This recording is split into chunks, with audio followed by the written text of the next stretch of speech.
We even got Facebook back on. Holy. Holy. Somebody says, fix my OBS. It's lagging or something? Tell me what happened. You know damn well I missed my flight, nigga. Of course y'all know I missed my flight. Of course you know that. Man, I missed 2 flights today, gang. Like, this shit was crazy. Chat, I missed 2 flights today, bro. I went to the airport. Missed that shit. Missed that shit. They said I missed about 7 minutes. Then they had me waiting there. They're like, yo, you could probably get on some standby shit on this other flight. I waited there. I ain't gonna lie. I did kind of get drunk, but I got drunk at the airport though. Cause I made it, but I was just like 7 minutes late. They said, all right, yo, there's another flight afterwards. We'll put you top of a standby for like first class or whatever. I said, bet. So I'm there. I'm like ordering shots. I'm like, yo, nigga, I gotta wait like 2 hours for a flight. Yo, I hate flying, bro.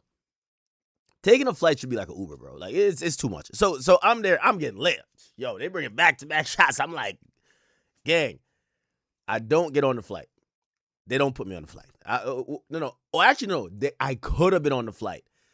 They come over to me and they say, yo, Mr. Allen, because we were waiting for one person didn't check in the first class. So they say, if they don't check in by this time, we'll just kick him off and put you on. I said, bet. I'm getting drunk. Nigga, all of a sudden, the person checks in with like 2 minutes to go before they cleared the person out of the seat. So they come to me, they're like, yo, do you want economy? I'm like, yo, what do I look like, man? Push your T? Nigga, hell no, nigga. Like, hell no. Like, yo, I ain't gonna cap.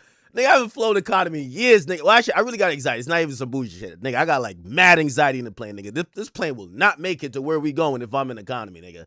That was really because when I was extra fat, because like, nigga, I'm claustrophobic. I'm rubbing against this nigga. Really, that's where my anxiety come from. But like, I used to get on the plane, like I started sweating. As soon as they locked the door, I'm like, I gotta get the fuck off of this plane. I can't go. So I haven't flown economy since then. Like in first class, a little bit better, and clearly private's like way better. But yeah, so I don't really get as much anxiety, and then I get drunk on the plane to like make sure I'm good. So anyway, they offered me economy. I'm like, bro, if I'm lying, I'm flying, bro. Like, yo, that Drake line, if I'm lying, I'm flying economy. But like, what are we talking about? Not gonna happen. Anyway, they say, all right, bet. We could put you on first class at 5 o'clock. I said, bet. Say less. Bro, it's 1 p.m. at that point. I'm like, bro, I'm not about to stay in the airport 4 hours. It's just not happening. Like, yo, this is like, feels like prison, bro. So I say, yo, I'm going back to the crib. I'm going back to the crib, and I'm going to come back because they already got my bag. I'm going to go back to the crib, come back. But remember, I'm blitzed now. Like, I'm lit. Y'all know, I'm lit. Nigga, when I come back, nigga, I'm like, you know what? I'm going to take an hour nap because I'm kind of lit, bro. Remember, I told you I get lit. I definitely get drunk to get on the flights. I told you I got flight, whatever, anxiety. And I don't do pills. So all y'all pill heads, I'm not doing it. Anyway, so I said I'm going to sleep for 1 hour. Nigga, I woke up and I looked at my phone. It says 20 minutes before boarding. Nigga, I live like 40 minutes from the airport. I'm like, oh, I missed another one. So anyway, they got me on another flight. And I'm going to tell y'all now, like, I might have to take my first economy flight tomorrow. They got me back in first class. But if I miss this flight, because like I'm really mad. I'm kind of like sad about it, but that's why I had to stream. Because I really love doing these shows. I take these shows mad serious. And like, I can't believe I missed 2 flights today. I like going to the city where I'm about to like perform at and sleep in there the night of, like the night before. You get what I'm saying? It helps with the preparation. It helps with a lot of shit. And it's not happening today. So, I'm a little bummed out by that. But trust and believe. Toronto, I will see y'all tomorrow. I have the first flight out. And if I miss that, I'm getting a private jet. Don't worry. I'm in there. No matter what happens, I'm in there tomorrow. Trust. You get what I'm saying? Trust.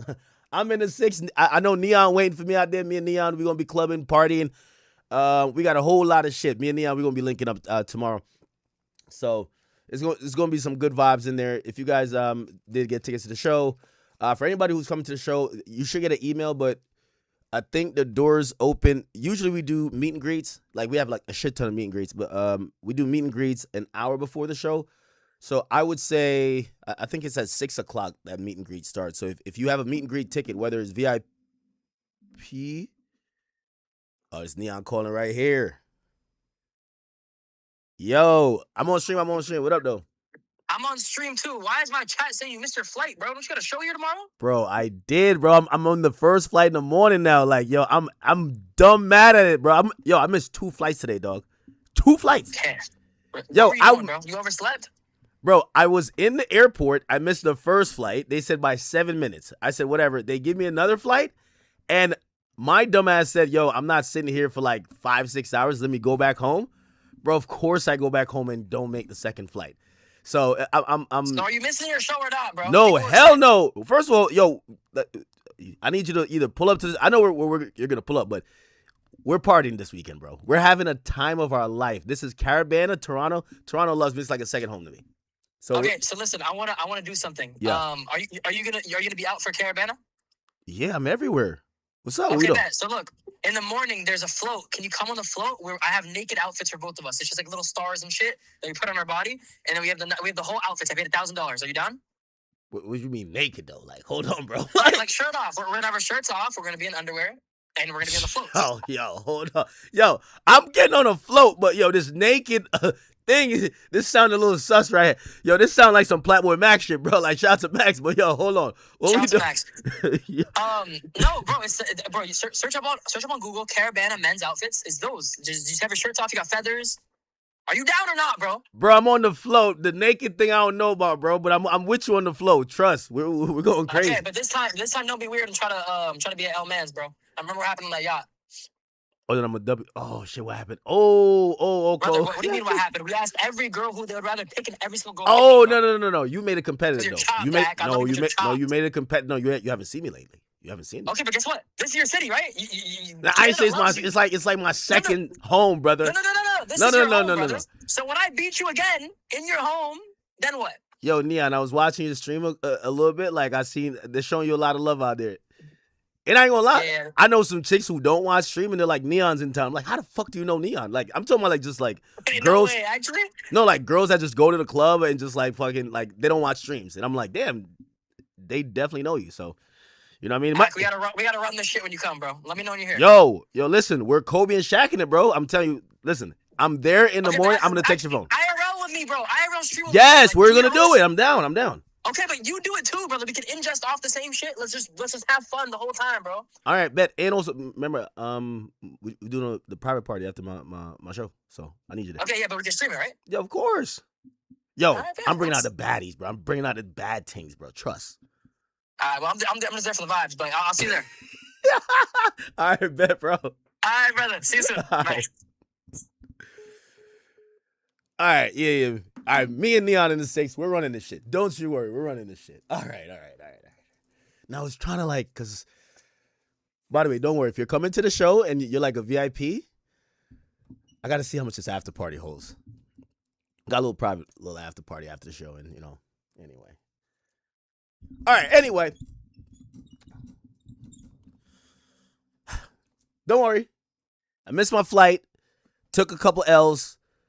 I have to figure out a time to sleep.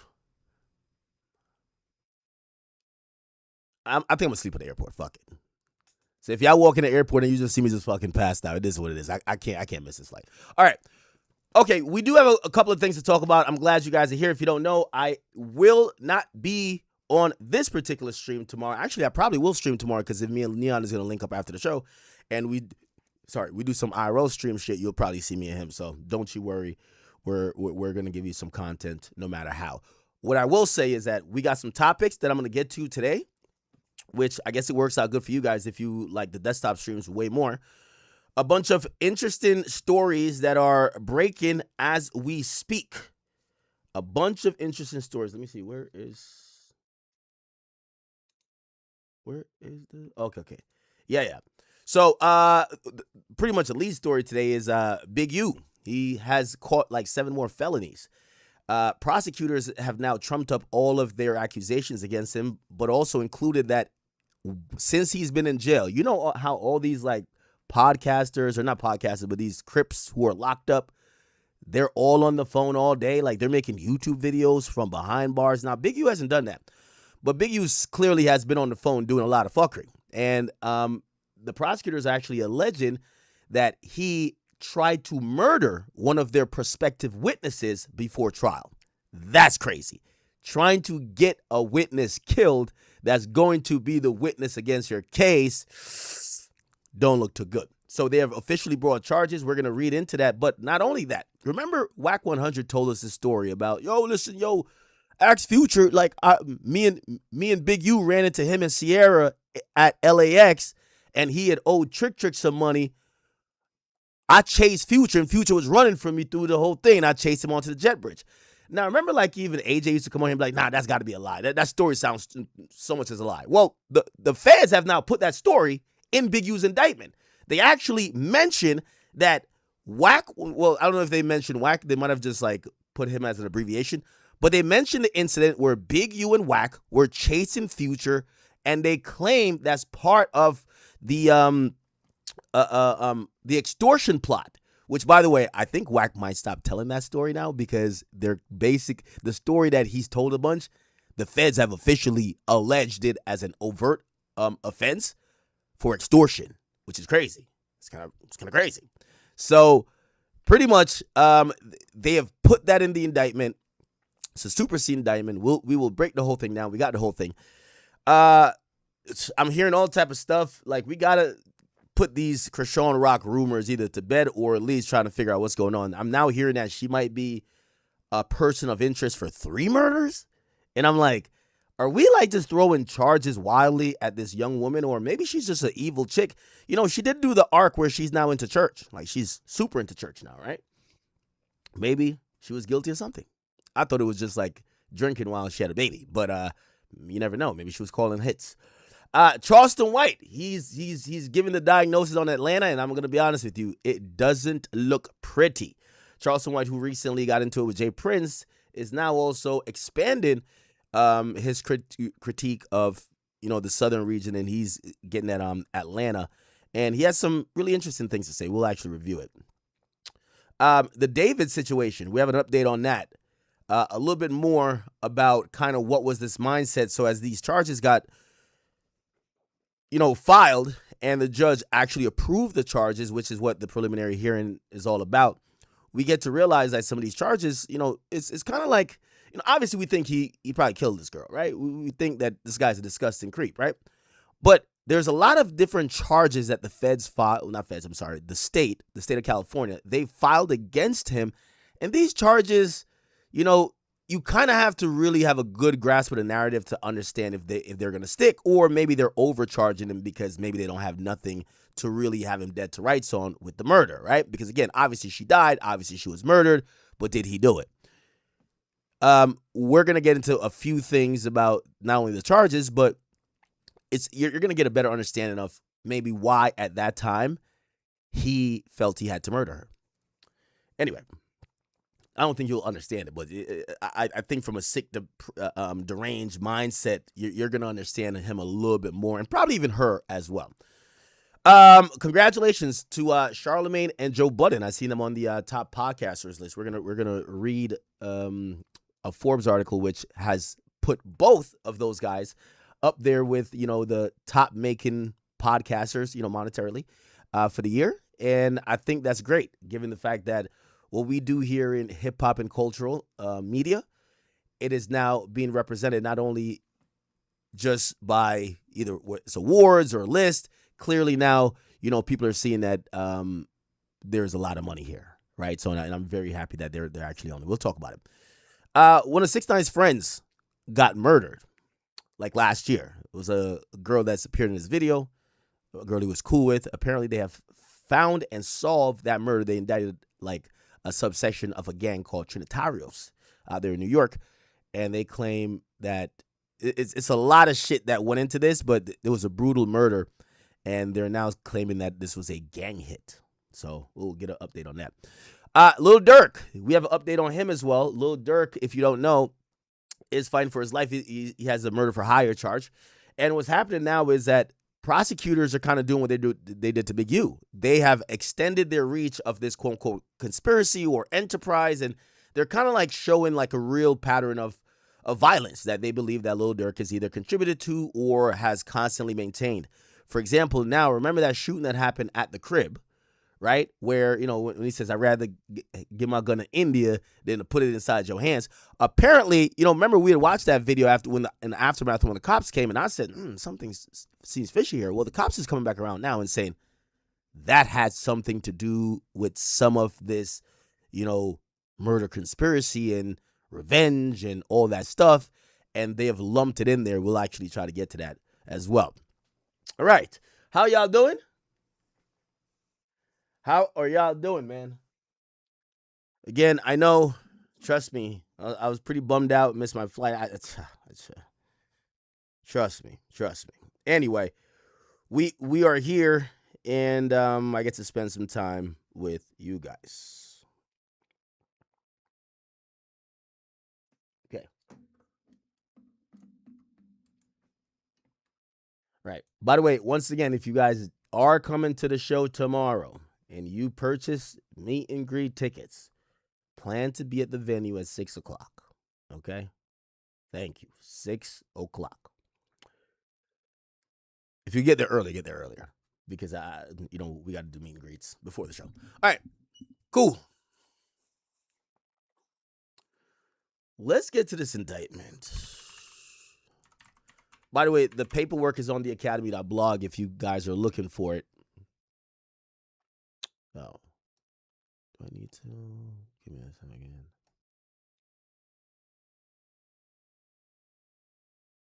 Wait. Give me 1 second. Academy. I gotta log in. That's why.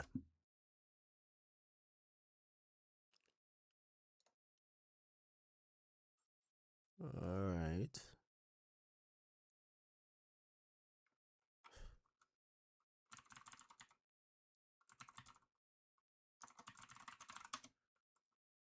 Why is this taking so long?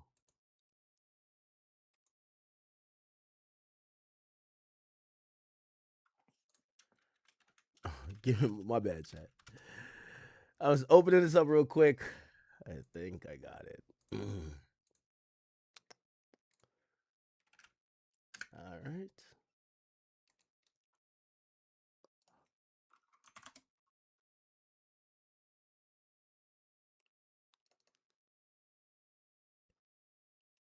Okay.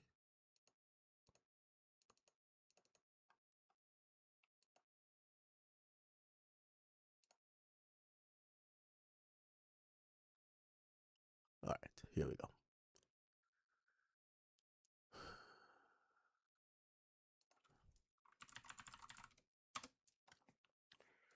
Okay, here we go. So Big U is charged with 7 more felonies, including trying to murder a witness. We got the paperwork here, and we are going to go through it. This shit is actually surreal. Now, this was filed on the 29th, but it appears that it's still the same grand jury that was convened, or it looked like they convened another grand jury for some other stuff. Anyway, the important parts I'll try to get to. Okay? By the way, I think they were also accused of like extorting like James Harden or something like that, but they don't really mention these people by name. Anyway, let's get to the part about the witness. Okay.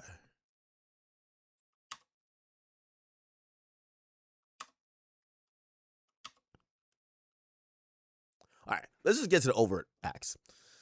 So the overt acts, as with any conspiracy, it usually have predicate acts, overt acts. We've said this a million times. Overt acts are things that might not necessarily be a crime, but they're connected to criminal activity. For example, you go into the store and buying duct tape and rope isn't criminal, but if you use that to go and tie somebody up, it is connected to a crime. You get what I'm saying? So that's an overt act. Yeah, my phone is blowing up. Give me 1 second.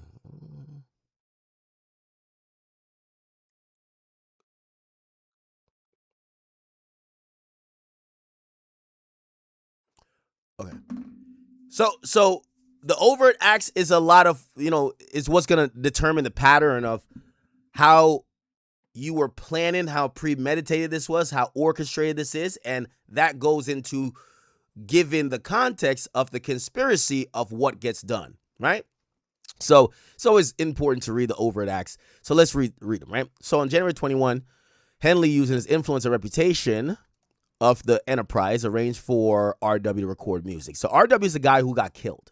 So the biggest charge I would imagine for Big U, well, two biggest charges is RICO, because RICO could put him away for life, and also murder, which could put him away for life as well. So they accuse him of, and actually the murder is under the RICO, so I guess it's same thing but different, right? Because the RICO could be proved other ways. Anyway, so RW is a rapper out there, like either in Las Vegas or in, let me see if we can find him. Rapper RW. Yeah, I think he's from Las Vegas. I don't know which one he is, but looked like he was from Vegas. RW, yeah. Okay, yeah. Is this him? No, that's not him. I'm trying to figure out, like, what's his Instagram that we could kind of get like a. Anyway, whatever. So he basically had an artist that he was working with, and the feds allege that he eventually killed the artist on January 20. So he orchestrated for the rapper to come record music at the studio. Okay, he arranged air travel. He then arranged for the person to be at an Airbnb, the rapper, and then he arranged. He then drove from LA to Las Vegas in a Lexus to confront the rapper about his lack of production in studio. So he signs the rapper. He says the rapper is lazy as hell. He pulls up. He wants to go check the rapper.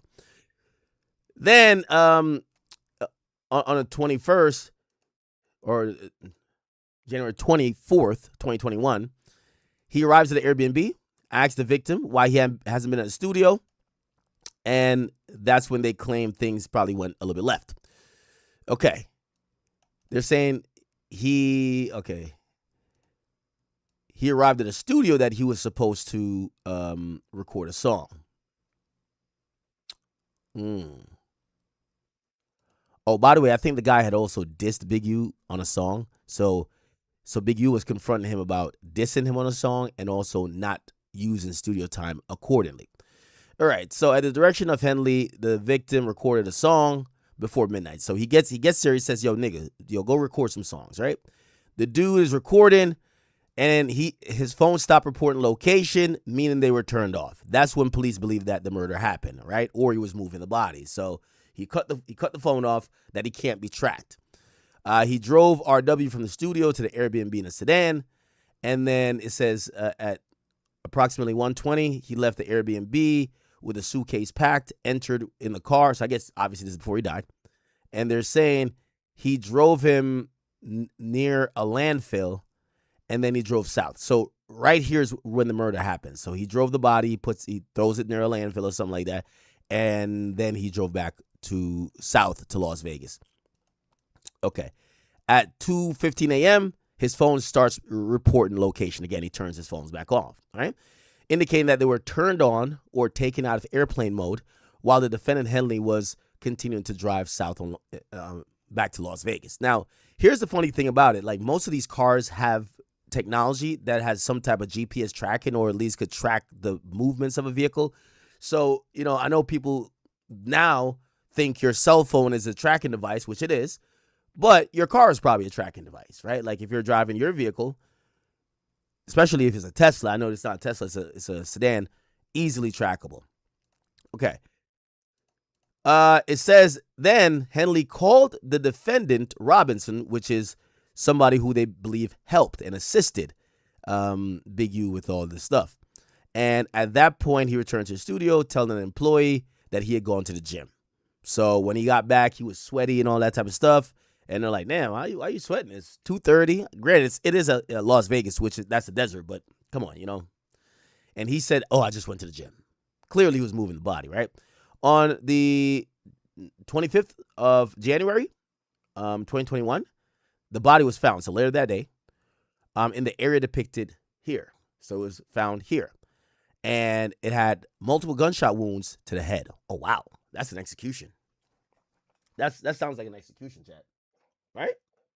Multiple gunshot wounds to the head.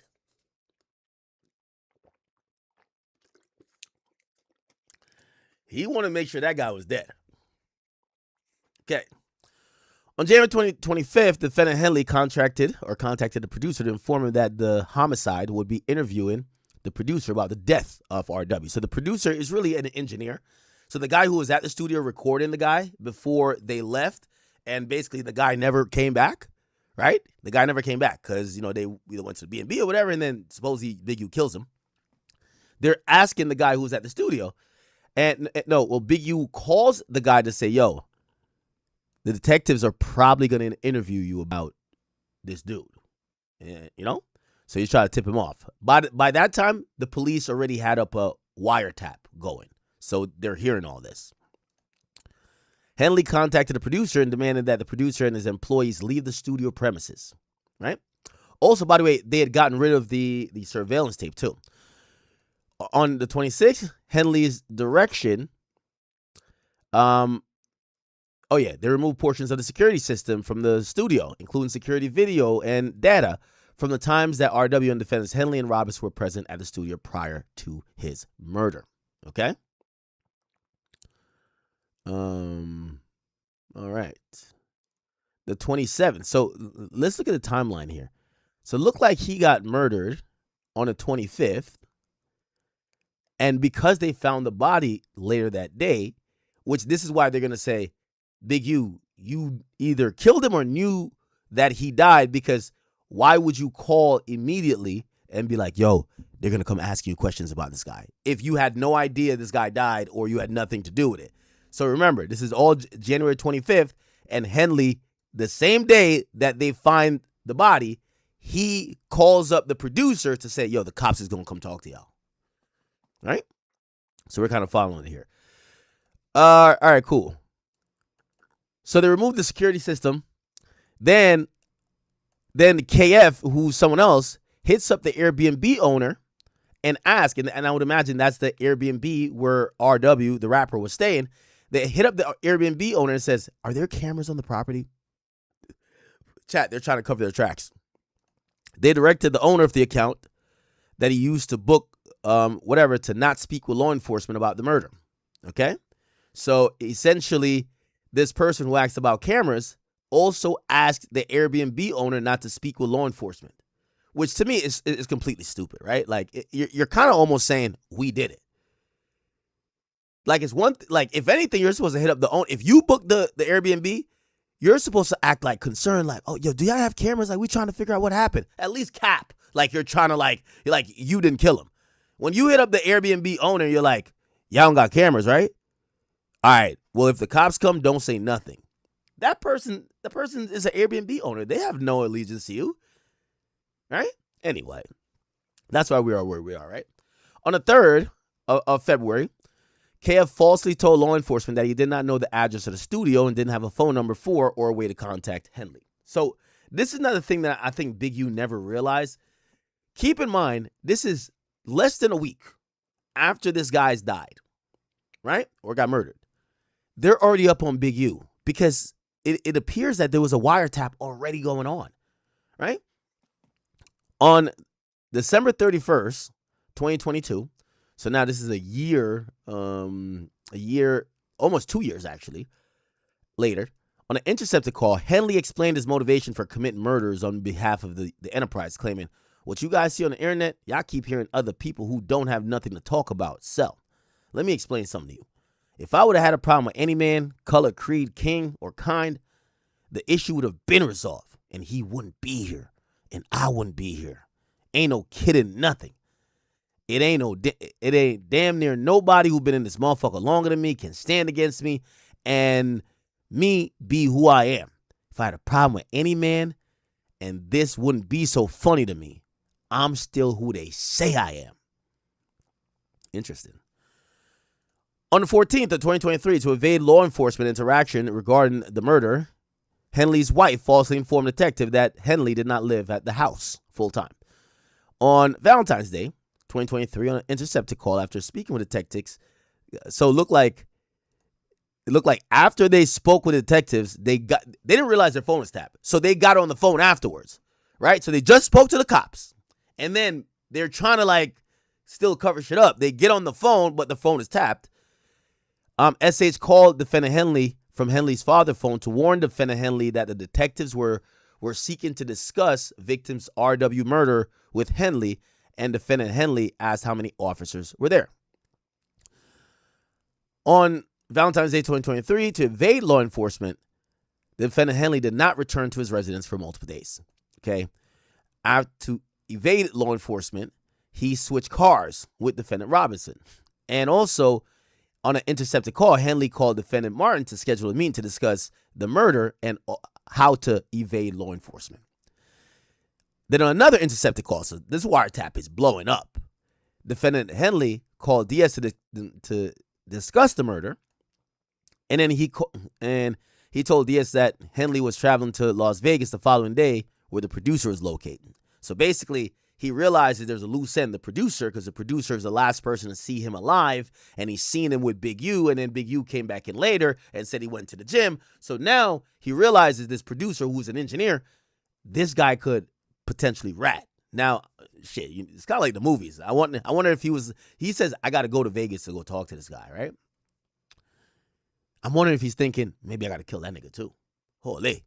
Anyway, on February 21st, on an intercepted call, Henley ordered his son not to talk to anyone about the murder. In another intercepted call, Henley told SH to call KF's mom, but to do so on an encrypted FaceTime application to discuss RW's murder. On an intercepted call, which, by the way, is funny, Big U doesn't realize his phone is tapped. So, imagine how stupid this is. Big U calls someone and said, yo, bro, yo, make sure you hit his mom and hit that person, and don't do it over the phone. Y'all do it on FaceTime or something like that, because bro, your phone is tapped. So this guy's phone is tapped, but he doesn't realize his phone is tapped. Actually, he's so arrogant, you got to imagine. He's trying to warn other people to be careful and to with where supposedly the murder happened. On a captured hidden recording device. Oh, nah. Yo, they on some Hank Schrader shit, chat. I've been watching Breaking Bad again, chat. They on some Hank Schrader shit. As captured on a hidden recording device surreptitiously placed underneath the hood of the muscle cars after law enforcement attempted to contact the defendants, they speculated whether law enforcement surveillance, whether they were under law enforcement surveillance for victims' RW murder. Wow.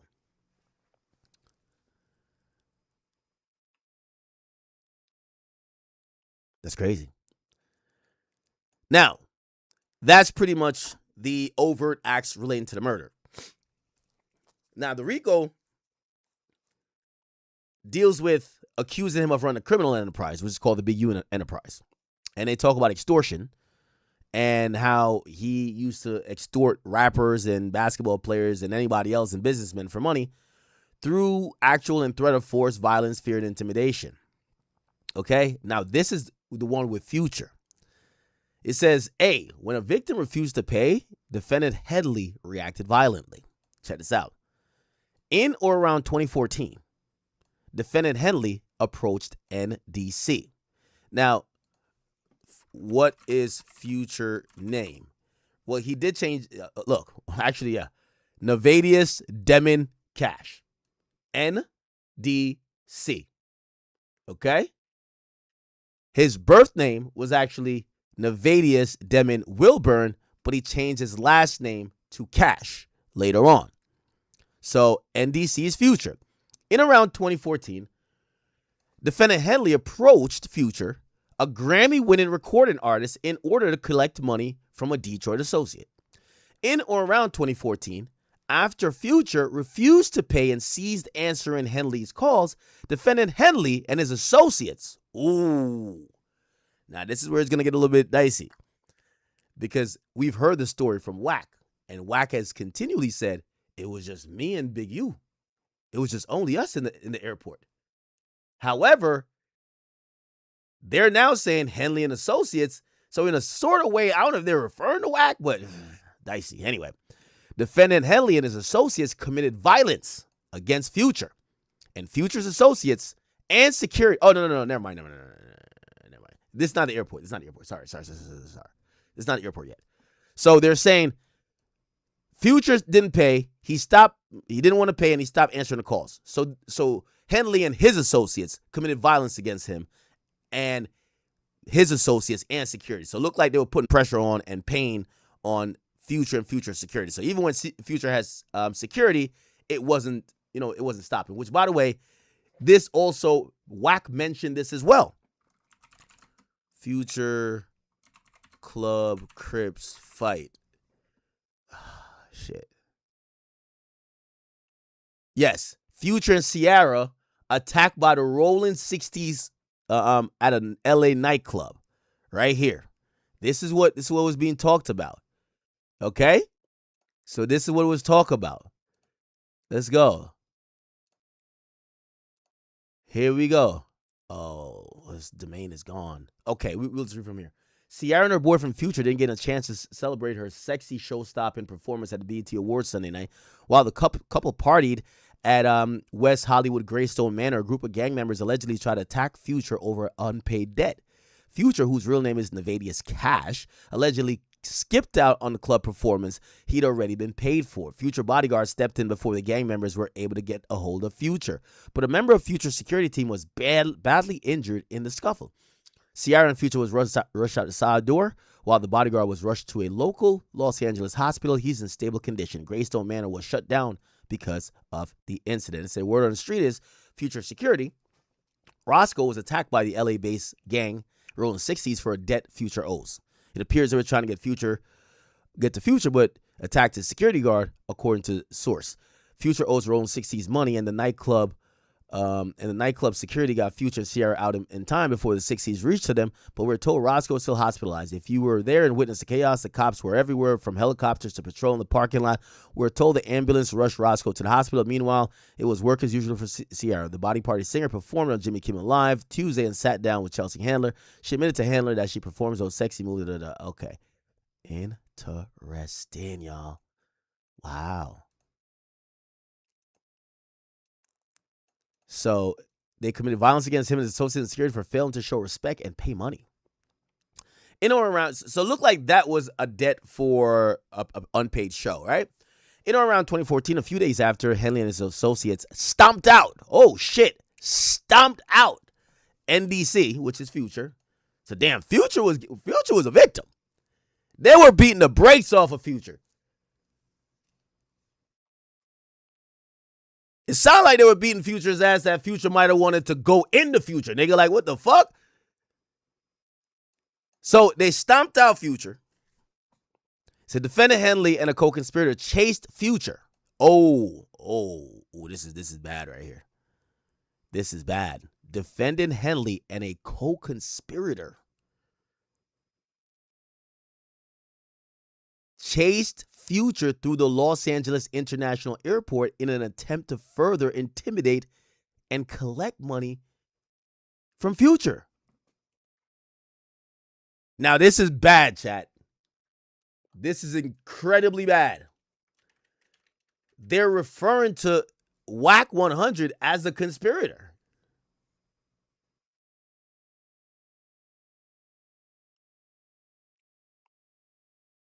This is bad.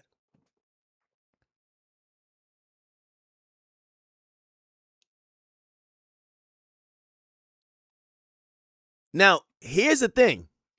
Wack has told the story so many times. He's told the story so many times.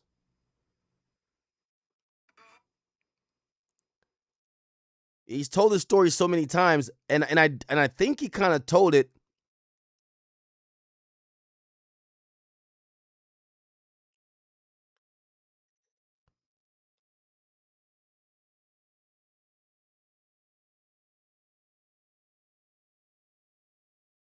Oh my God.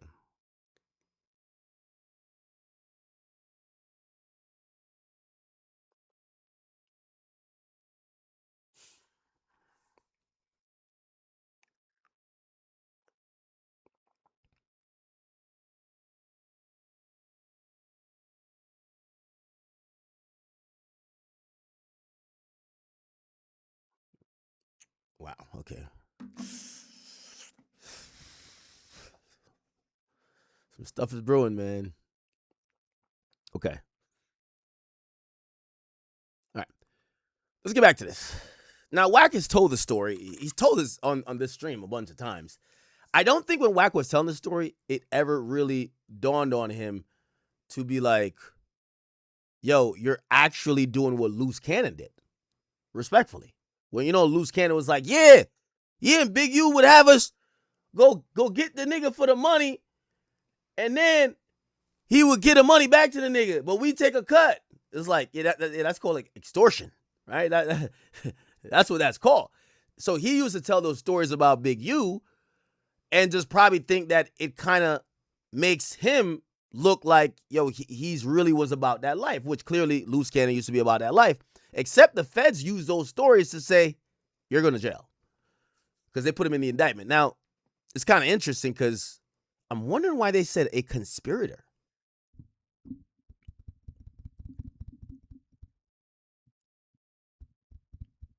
I wonder why they said a conspirator.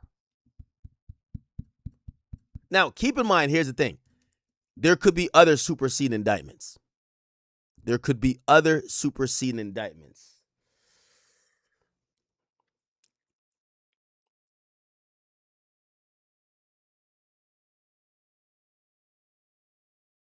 No, this is going to be crazy. Black 100. I've heard the story like so many times.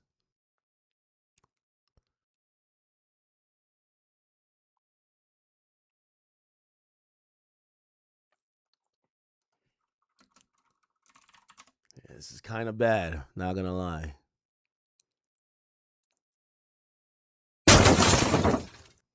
A like button. Eminem was going with vacation. It's free. Shoddy. They ain't start that. Yes, they did, bro. They're not checking in, bro. They're not checking in. No. Now, Wack had given us more details, even more than what the feds are even putting in. Wack actually had said the time they chased Future wasn't because of a debt that was owed to like Big U or even him. They did it on behalf of Trick. Now, here's the thing too, because also with Wack, this is like a really interesting thing for it to be in this RICO, because I remember Wack talking to me, and Wack is like, yo, Ack, we have a table. And like, I don't know if you know what that kind of means. He's kind of like just saying like, yo, we kind of have like an industry, right? And he even says it like in terms of even media. It's like, Ack, if something comes across my desk, I'm going to like run it by you. So when he was mentioning it, I don't think he was thinking about this could be an overt act in a conspiracy, in a RICO. I think he was just thinking, yo, Trick's my brother. Trick is owed some money. Let me go ask for the money. And on face value, that doesn't seem, obviously, when you chase someone down, now it brings intimidation. It brings in a lot of stuff, and then it's at an airport. But on face value, if it's, I heard you owed my friend money, so I just walked up to you and be like, hey, yo, when are you going to pay my man his money? That's not like criminal. But when you put it in the context of like this extortion racket where these guys are doing whatever, if there's some type of force or intimidation behind it, now it actually becomes something that could be in a conspiracy. And that's where it's going to get dicey, because it's kind of interesting that they just say a co-conspirator. Once you hear co-conspirator, chat, it usually means the police are looking at that other person who is also co-conspiring to potentially charge at some point. I'm hoping I'm wrong, but you gotta, it's... Anyway, this is Wack telling the story. not checking in and making it a negative connotation. No-fly zone was based on the collective at that table when it was on. For instance, Future owed Trick some money. So me, Trick and Big U was real close at the time, right? Hey, Future owed Bro some money. All right, Trick in Detroit. Me and Big U on a red-eye flight to Atlanta. We coming to LAX. I'm gonna be honest with you. The feds listening to this Clubhouse was probably licking their fingers. They're like, yo, break it down for us, brother. Like, yo, keep in mind, they've been trying to get Big U for a long time. I don't know what this pumping, right? Zim, y'all want to speak up? Y'all want to speak up or what? What about the We know who started that, blood. We know who started it. Who started it? 6ix9ine and Shotty. They ain't start that. Yes, they did, bro. They're not checking in, bro. They're not checking in. Bro, they're not checking in and making it a negative connotation. No-fly zone was based on the collective at that table when it was on. For instance, Future owed Trick some money. So me, Trick and Big U was real close at the time, right? Hey, Future owed Bro some money. All right, Trick in Detroit. Me and Big U on a red-eye flight to Atlanta. We coming to LAX. We coming through the security, putting our bag through the thing. Who we see on the other side? Future and the girl that's with the football player, right? Sierra. We see Future and Sierra. I say, bro, is that who I think it is? He looked. I said, yeah. I said, you take the. I got him. When we come to the thing, I say, hey, homie, you got that money for Trick? He take off running. I'm chasing over the dead homies through the Delta. What the? Runs into a mother. Hey, this story always sounded funny because it's like, yo, damn, we can't even imagine Future running, but it does make sense. Remember, let's go back to the indictment. They're saying a few days after they stomped out Future. So Future just got his ass whipped. Future just got his ass whipped a couple. Yo, it's like getting jumped by the same niggas twice. You got jumped once, they beat the brakes off of you. So you walk in 2 days later, you're like, it's Debo again. That's the last nigga you want to see, so I get it. So when they say, yo, what's up, homie? What's up with that money? I'm out of here. Catch me later, guys. Like, yo. Nigga said, mask off. I'm out of this bitch. Okay. So a few days after they stomped him out the first time, they ran into him and chased him down through the airport in an attempt to further intimidate and collect the money. So they were, I see why Future don't live in LA. They were chasing Future around. They had Future running left, right, up, down. This is crazy. So now it makes sense. Terminal. And he runs into the thing, but it ain't hooked up to no plane. He left it. No, bro. Right? Wow. He runs into the terminal. So he said he ran and left Sierra. True story. He runs into the terminal, right? When he run into the terminal, he take his phone out. Right? He know he can only go so far, because what you gonna do? Jump onto the runway? That's a long drop down there, right? He throws the phone at me on speaker. All I hear is Stunner voice. He say, what? It's me, Stunner. Talk to me. I say, Stunner, I'm busy right now. He said, yeah, but I don't want you to be, nephew. What the going on? I say, oh, Trick a bag. He can't be in our backyard and he owe bro a bag. Either he gonna pay or he finna get up and then he gonna pay. Oh, shit. Yo, this audio is gonna be in court like a motherfucker. It's either he gonna pay or he gonna get fucked up and then he gonna pay.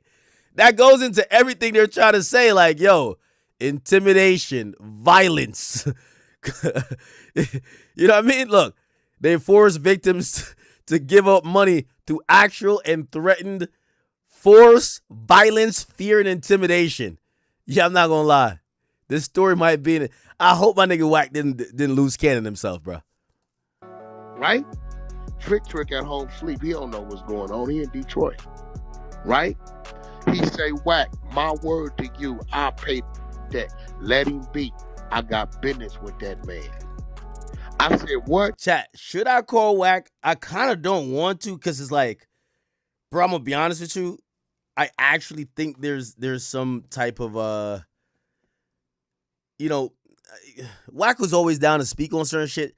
But if I hear somebody I'm cool with, I fuck with, if it looks like the police might be like trying to look at them, I'm not gonna call them and be like, yeah, yo, we on stream, so say some more incriminating shit. Nah. Maybe this might be the part, like, I gotta be a good bro and be like, yo, I'm not calling Wack. I'm good. This is not the call Wack part right here. You know what I mean? Nah, I can't do it. Chat. That let him be. I got business with that man. I said, what? He said, Wack, this stunner talking to you as your brother. Leave him be. You got my word, whatever the debt is. Send me Trick. I pay him in the morning. On me. I'm giving you my word. I back the phone and walked away. Trick got his wire. This real. But what I'm saying is like, that was like, it was a real table at one time to where we knew what was going on. Knew everywhere. In every region to where we knew what the was going on, right? And we was gonna move if we saw you. And our squads knew if they saw you at a lounge or a club. Nick, it been times like, hey, well, I ain't gonna say no names, such and such at the club, lock him down. Them go over there 20 deep to their VIP, tell the security they don't pay you enough for this here. Look, continue to have your drinks, y'all cool. Ain't nobody moving out the VIP to the homies get. And we show up. Hey, what's up, homie? Yeah, that beat you was supposed to, that verse, Nick, homie paid you for that verse. Yeah, you ain't finna be out here in the homie in Chicago. No, this is kind of crazy. A lot of times, sometimes I'm hearing these stories, I'm like, maybe he's just saying this to like get his stripes up, or not stripes up, but like, to make himself look good. And he runs into the thing, but it ain't hooked up to no plane. He left it. No, bro. Right? Yo, Future running into the jet bridge like he's about to board a plane is crazy, bro. It's a Future ran to try to board a non-existent plane, bro. Like Future was going to backflip off onto the tarmac and start running on the runway like he's trying to fly out of that bitch. Future was panicking so much, nigga. He thought he was a plane, nigga. He tried to just run out the jet bridge, run on the tarmac.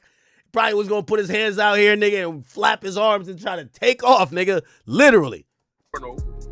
And he runs into the thing, but it ain't hooked up to no plane. He left it. No, bro. Right? Wow. He runs into the terminal, true story. He runs into the terminal, right? When he runs into the terminal, he take his phone out. Right? He know he can only go so far, because what you gonna do? Jump onto the runway? That's a long drop down there, right? he throws the phone at me on speaker. All I hear is Stunner voice. He say, Wack, it's me, Stunner, talk to me. I say, Stunner, I'm busy right now. He said, yeah, but I don't want you to be, nephew. What the going on? I say, oh, trick a bag. He can't be in our backyard and he owe bro a bag. Either he gonna pay or he finna get up and then he gonna pay. Right? Trick at home sleep. He don't know what's going on. He in Detroit. Right? He say, Wack, my word to you, I pay that. Let him be. I got business with that man. Now, here's the thing, too.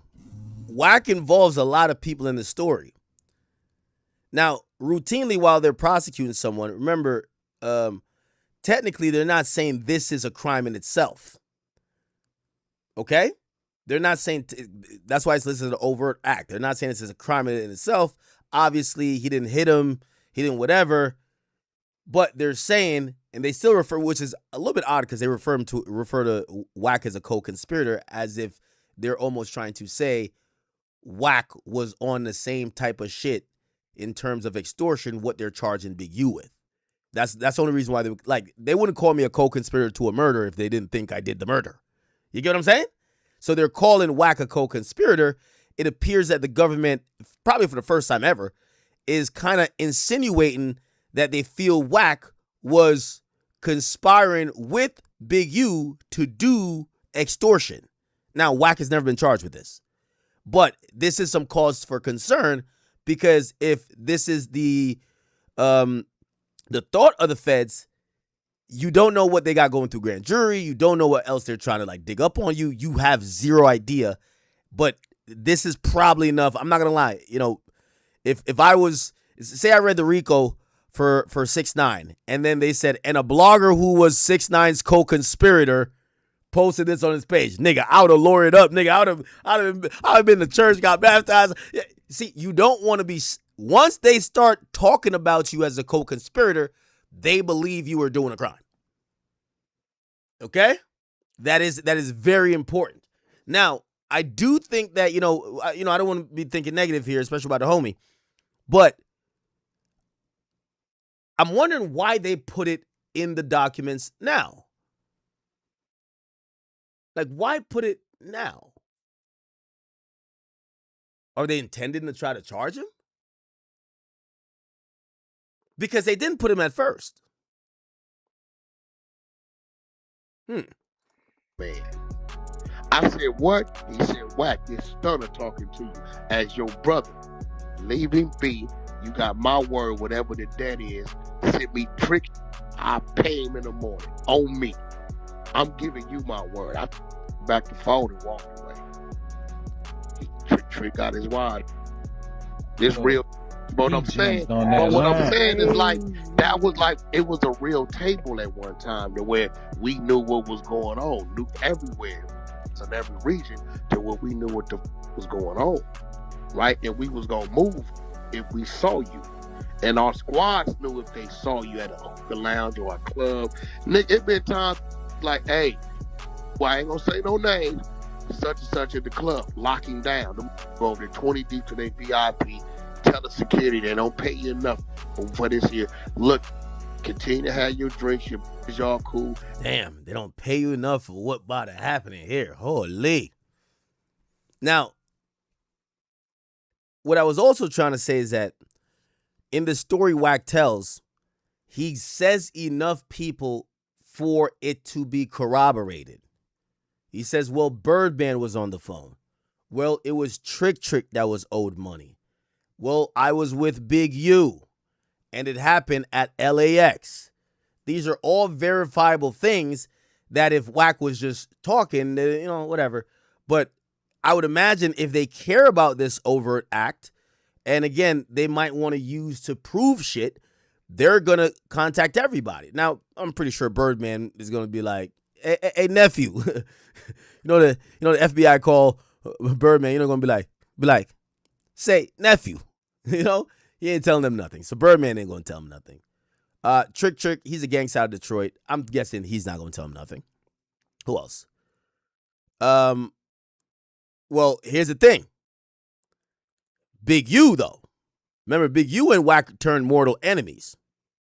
Big U and Wack turned mortal enemies. And I'm not saying Big U will tell, but I'm wondering as Big U goes through this RICO case, if he possibly has a chance to beat the murder, but he's still going to get RICO, so he could avoid a life sentence, right? He could get 20 years or something like that. Will maybe he fold and be like, yeah, I'll tell what happened. Yeah, it was Wack chasing that nigga over there. You know what I mean? We don't know. Obviously, it's much speculation. Will Future say something? I don't know. Will Ciara say something? We have too many names. Too many names. Ain't nobody moving out the VIP to the homies game. And we show up. Hey, what's up, homie? Yeah, that beat you was supposed to, that verse, Nick, homie paid you for that verse. Yeah, you ain't finna be out here in the homie in Chicago and what's happening? We got a studio around the corner. Let's go. You now. This your security. He said, let's go to studio right now. I ain't gonna lie to you. That's some power move right there. They can roll with it. They can roll with it. You gotta go to work. And they go over it right now. Right Hey, that's now. some real stuff. Right? He gets out the way, he goes back to party. We ain't tripping. But you wasn't finna just be doing all that like that. So when Trick No Fly Zone kicked, that was a unity thing. You know what I'm saying? This whole thing was, I think it was with Ross, and they wanted He wasn't showing the artists from Detroit no love on the show. And he wasn't showing them. He told the promoters he wasn't gonna let no Detroit artists open up. Oh, you ain't taking this thing. Trick was out there with. Oh, okay. Here we get some more context. Back to party. We ain't tripping. But you wasn't finna just be doing all that like that. So when Trick No Fly Zone kicked, that was a unity thing. You know what I'm saying? This whole thing was, I think it was with Ross. Oh, you're talking about Ross now. Okay. He wasn't showing the artists from Detroit no love on the show. And he wasn't showing them. I wonder how Trick like avoided. I would think Trick of anybody would have got this Big U charge, this like extortion, racketeering thing before Big U. I guess Big U was probably the biggest offender because, so if you don't know, Big U was getting funded by the GRID program, like $250,000 or maybe $1 million a year, that he was getting funded to be a anti-gang or be like a liaison between gang members and the police, right?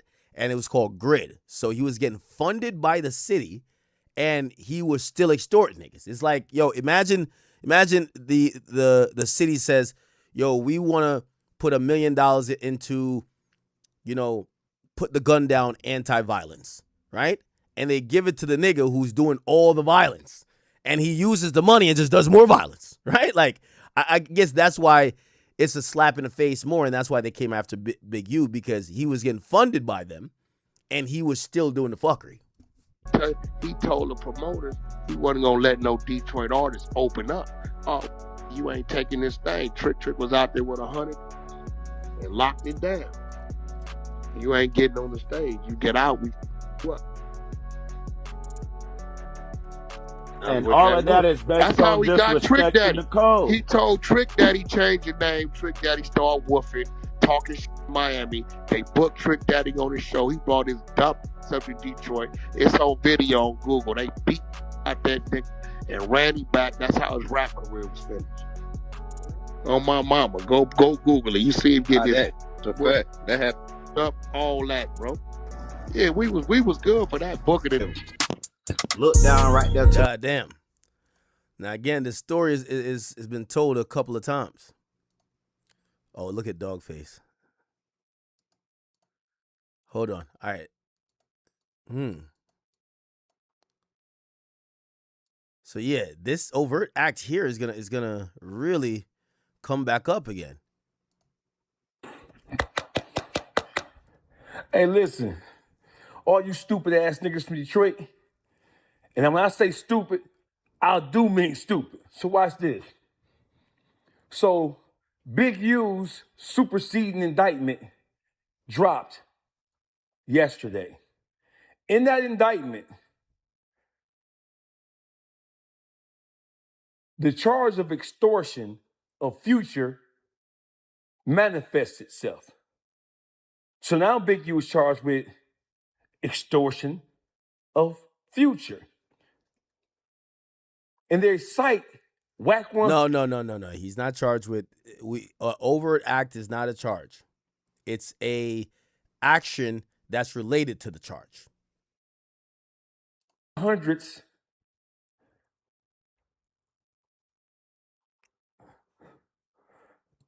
audio and video of him telling the story of why he implicates Trick. He implicates Birdman. And of course he implicates Big U. So now that means that once this trial starts, because Big U is charged with extorting and chasing and threatening to assault Future in LAX, that means that Trick and Birdman and himself will be called as material witnesses in his situation. Now, he does say that Trick was at home in Detroit. Trick wasn't involved with this shit, right? So Big U would have to tell on Trick in order to pull Trick into this equation, which I don't think he will. And Trick don't even move like that. You know what I'm saying? So that remains to be seen.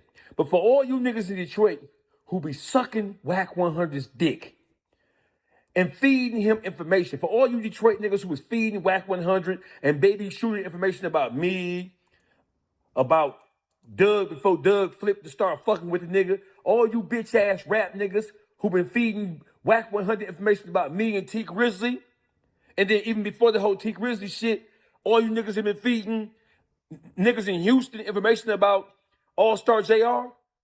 Hey, Detroit, y'all got a motherfucking problem, and it ain't me. But wait a minute. Before I go, since y'all think I'm bullshitting, check this out. Hey, Future O brought some money. All right, Trick in Detroit.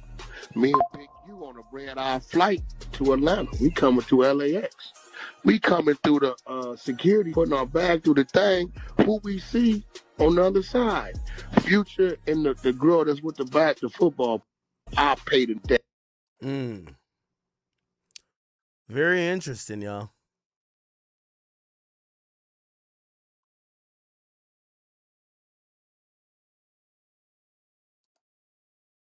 Why do gangsta niggas type? First of all, gangsta niggas use the most emojis. What?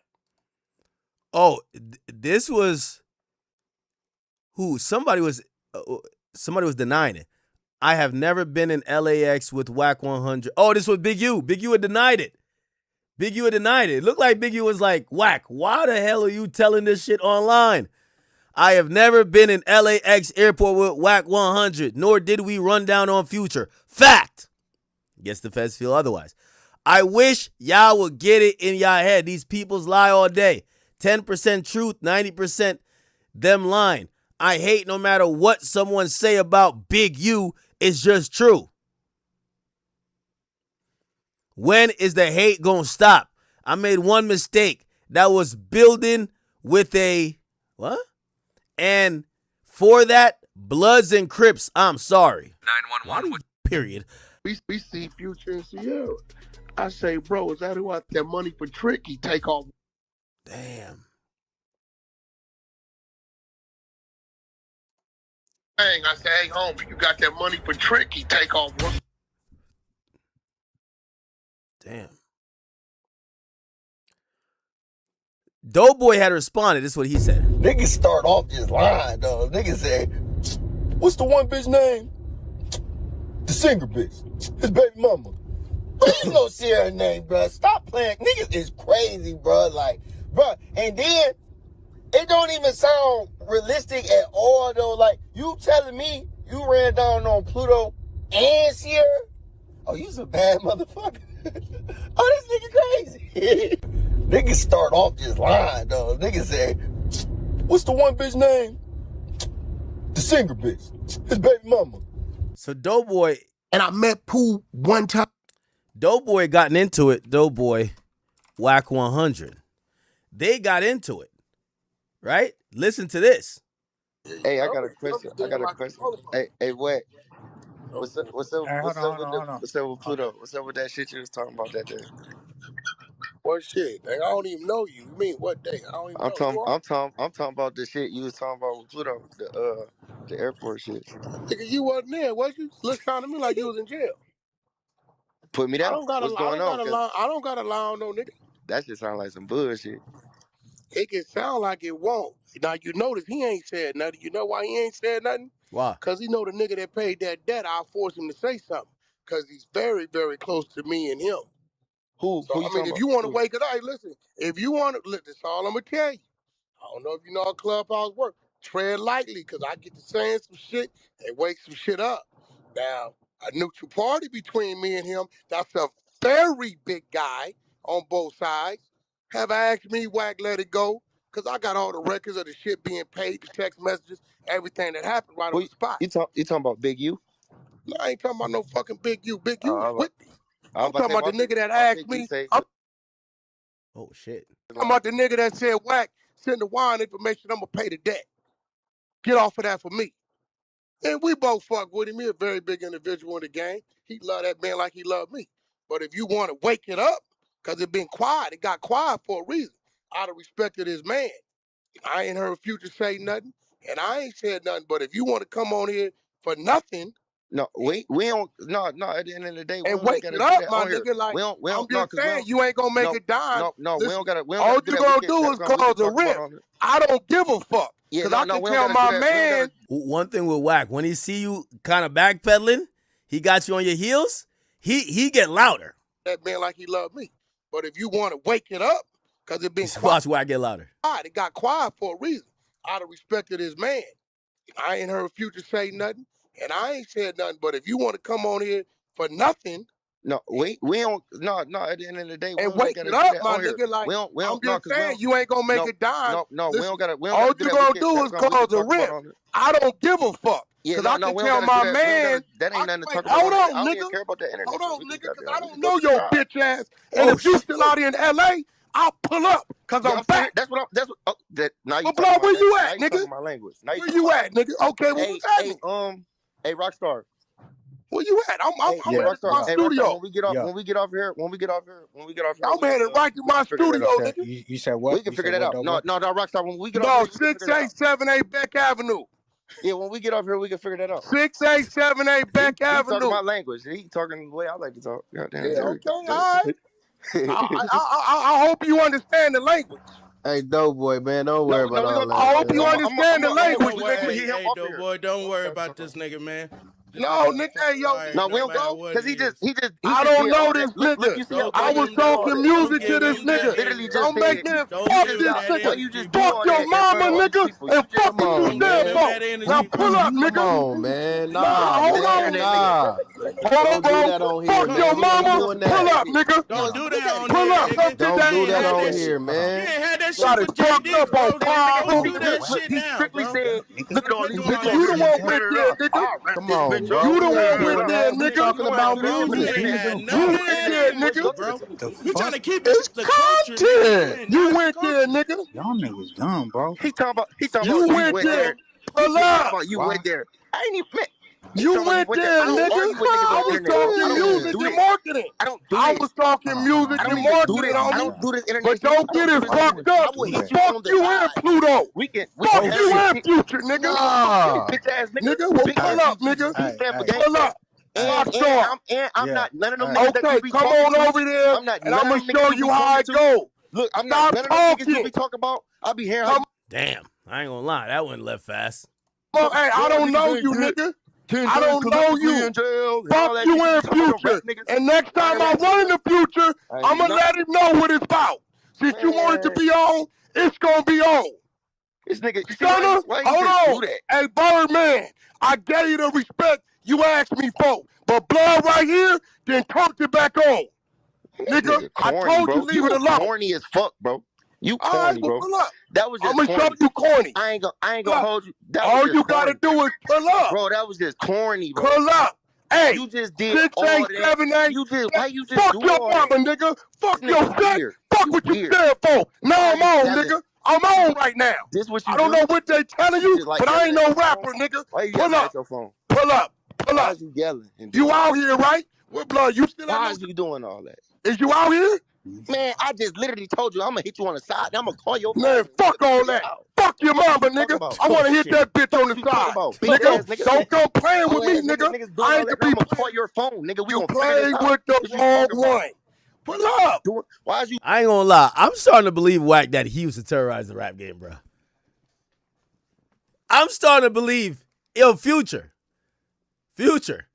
you just dropped a project called The Real Me. Is this the real you? Getting chased by Wack 100 in LAX? Yo, Wack said he was chasing Future so crazy in LAX. He said Future, you know the little carousel shit where the bags come out?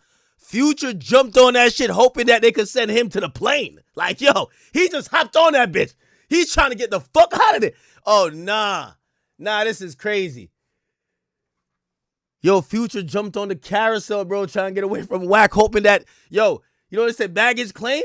Nigga, Future was trying to get claimed, nigga, by the niggas over there waving the things for the plane. He was trying to go outside. You doing all this on Clubhouse. Pull up, nigga. All you gotta do is pull up. All you gotta do is, nigga, hit your phone. Hey, dog, pull up, dog. You ain't supposed to be gangsters, right? Look, fuck all that. Pull up. I don't give a fuck the world, no, nigga. Bro, you got the right one. You got the right one. Listen, corny. Why you just do all that? you gotta do is I'm 40 bitch, corny. nigga. Pull up. Corny old nigga, bro. You corny. Listen, why pull you up. do The that? rock star. Why you just do that? I came in here humble. Why you just do that? You can't check me, nigga. You Atlanta nigga. On Palm Roof. You can't check me, nigga. You just rock star. This nigga just rock screaming. Dope boy, check your DMs, bro. Chill, check your DMs, bro. Chill, bro. Nigga, I'm a Dope boy, I will say, the nigga done dropped an address. He done, like, at this point, all you gotta be like, yo, I'm ordering my Uber right now. I'm ordering my Uber right now, nigga. fuck your whole noodle. Pull up. I dare you to. Pull up. Dope boy, check your DMs, bro. Chill, bro. Check your DMs. Pull up, nigga. Pull on up. You fucking with $1 million nigga that's a gangster. Come pull on up. Shut the fuck up. Tough guy. Shut the fuck up. Bitch ass nigga. Right, what's up with Pluto? Nigga, fuck Pluto. Fuck Venus. Fuck Mars. Nigga, fuck you and Pluto, nigga. Nothing like what's none up of with Pluto? Think you ain't checking nothing. Yo, what's up with Pluto? Yo, that nigga said, fuck the whole constellation, man.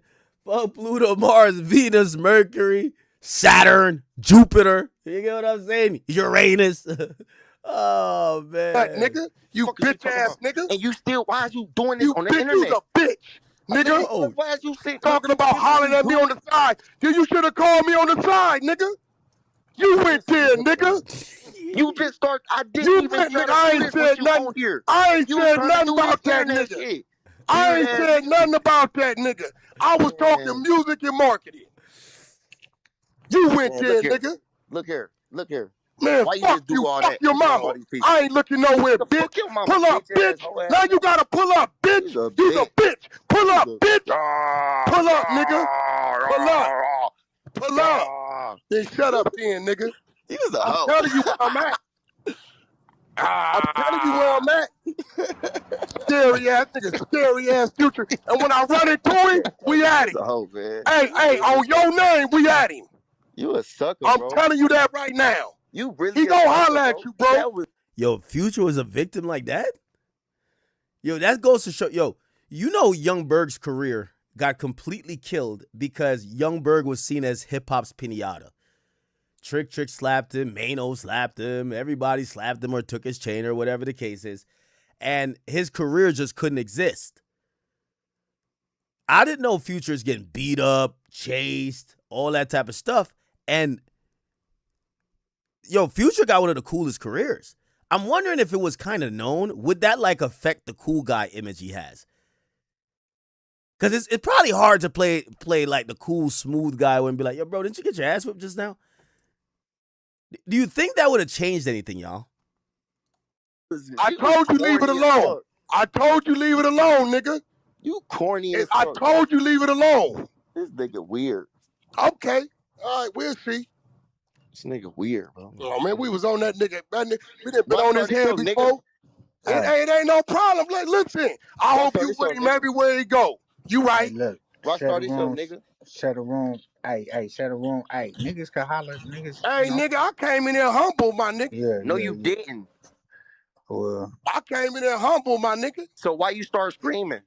But you, nigga, you can't check me. Ask me what's up with another why nigga. You start fuck screaming? That nigga. Your mama's a bitch. Fuck you. If you in LA, pull up, nigga. On Power Roof. Ain't neither one of us gotta go home, nigga. You fucking with the right. I ain't no rapper, nigga. I don't give a fuck. Pull up. Bro. Pull up, nigga. You clearly don't know who you talking to. Nigga. I ain't gonna lie to y'all. If this is true, I don't think these niggas know who they talking to. Fuck you, nigga. You don't know who you talking to. All right, no, pull up. Nigga, who you think you pull talking up. to? You think you talking to one of pull them niggas up. you be talking to? 6878 Beck Avenue, North Hollywood, California. Pull up. Nah, Doughboy, Fly Garcon, I see a message. You said, why is he trying to defend Future so much? He's part of like Future's group. Doughboy is part of FBG, I believe. He just got into it with somebody just now. Oh, he got into it with Youngboy over Youngboy mentioning Future. So you see, he got Future as his thing. Yeah, I think he's on Future's label, bro. He's on Future's label. I can't even lie to you.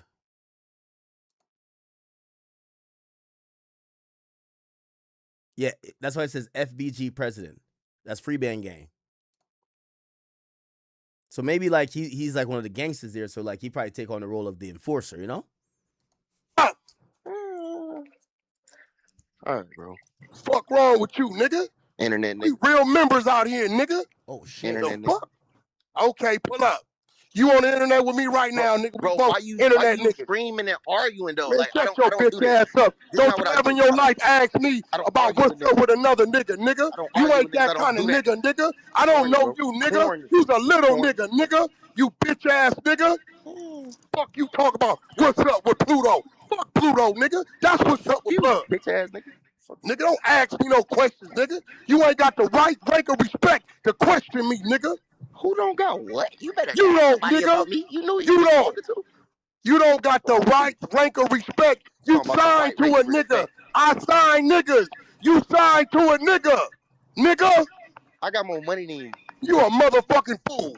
You crazy. You out your damn mind, dummy. You crazy. You out your damn mind. You got to be stupid in the head. Yeah. Hey, Rockstar, get your nigga, bro. Oh, nigga. Rockstar invited me over here to have a business conversation.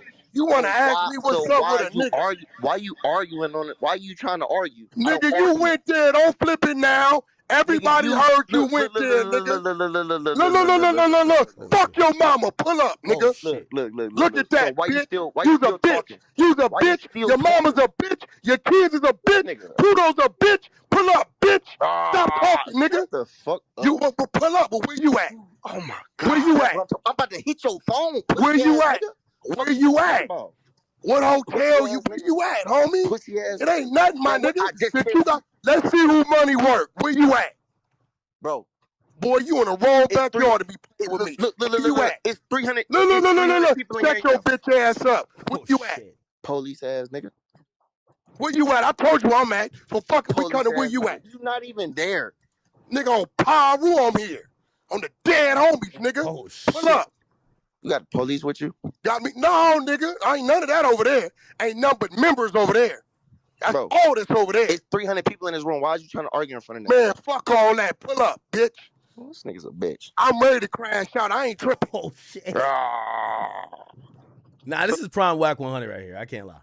Not dog. Rockstar, listen what I mean, bro. These niggas is all clout chasing ass niggas. I think we having a regular music conversation. Look, he talking about clout chasing. Don't ask me about what's up with no nigga. You start yelling and fuck shit. that nigga. You wasn't there when Blood was running. You wasn't in the airport when he was running, nigga. You wasn't in the airport. No, hey, bro, I ain't come over here to do this. Yes, you did, and why you start doing it? Rockstar, when you told me the nigga name, what'd I tell you? Why you start doing it? Who is that? What'd I tell you, Rockstar? Who is that? I don't even know you, nigga. All right, bro. But look, I think it is gonna left. He didn't come in to come holler on no bullshit. No, hey, your man came in here screaming. What? You a motherfucking lie, nigga. Nigga over here screaming. You a motherfucking lie, nigga. Fuck you. Dude, I'm like, damn. That ain't how I came in, homie. You a liar. You a liar. This nigga crazy. You a liar. Tripping. But look, you here, pull up. I straight up just told you off the rip, we can talk on the phone. Like, hey, bro, fuck that. Pull up, nigga. Get down, whatever you want to do. Pull up. Off this shit. Internet, nigga. Nigga, I knock your bitch ass out. Pull up. On the dead homies, I give you a fair one. Pull up, nigga. Oh, shit. We can videotape Rockstar. Yo, my mama, nigga, you know you good with me. Go get that, nigga. I give you 10,000 and pull up with him. We get out, nigga, and I'm gonna band you, nigga. Pull up. Nah, whack undefeated, bro. Whack undefeated, bro. Got me fucked up, nigga. Pull up. All right. Go get that nigga, Rock. Pull up and turn the camera on. Niggas, I'm not no rapper, nigga. I'll knock your ass out. Pull up, please. Shit. Yeah. Yo. Bitch ass nigga. Telling me he here. Yeah, whack. Bunch of excuses. Now you want to flip it. Oh, I didn't start shit. You started it, nigga. You started it. Out here, when you get to asking us, what's up with a nigga, that's a check-in. And we ain't going for it, nigga. Not a little bit. Oh, shit. Oh, did this pussy ass run? funny. Bitch ass Yeah. nigga. Rockstar, call that nigga, bro. Call that nigga, bro. Call that nigga. Bring that nigga over there, bro. All right, hold on. Call that nigga. Nigga, tell him on my life he get a head up. But we squabbling to the knockout. Ain't no stop. Squabble to the knockout. We don't give a fuck a broke hand, broke leg, eye doubt, none of that. All right. Oh my God. All right. Yeah, nigga, that's what I'm talking about. Niggas wanna bang, let's bang, nigga. Nigga talking about what's up with Pluto. Nigga, fuck you and Pluto. Fuck Pluto too. Nah, nigga, run that shit. Squabble up. What's up with Pluto? Nigga, every nigga on this platform from this West know we hear that one way and one way only. And we ain't going for it, nigga. Ain't damn nigga from no tribe that's about that shit going for that. What? What's up? What? Nigga, fuck you and him, nigga. That's what's up with him. Yeah, that's crazy. We went from telling him his numbers were good to him asking a dumbass question like that. Nah, niggas be lying to these niggas that don't know me and be telling them whack ain't this what. Boy, I'ma fuck it off. And yours gonna be fucked off too. Oh, shit. I'm still ignorant as a motherfucker. He probably felt hit. Weird ass nigga. What's up with who? Nigga, don't tell me about something you wasn't there for, nigga. I told the nigga, hey, look, bro, it's somebody in the middle told me to kill it, told him to kill it, leave it alone. He gonna get a call, because I didn't want to kill it, because I got all this shit in my phone supporting everything I'm talking about. Nigga know who paid the debt for him.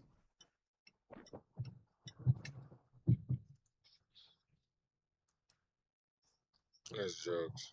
Dumbass nigga. Niggas be thinking they know everything. Nigga, I got more nigga, you're signed to it, nigga. Shut up, boy. You been out 10, 11 years, nigga, you got 1 million monthly listeners in 11 years. Knock it off. Damn. You ain't recouped shit. You still in debt, nigga. You in debt. I'm looking at your numbers. You in debt. Why were you pressing Doughboy on Clubhouse, and why did you say fuck him and Future?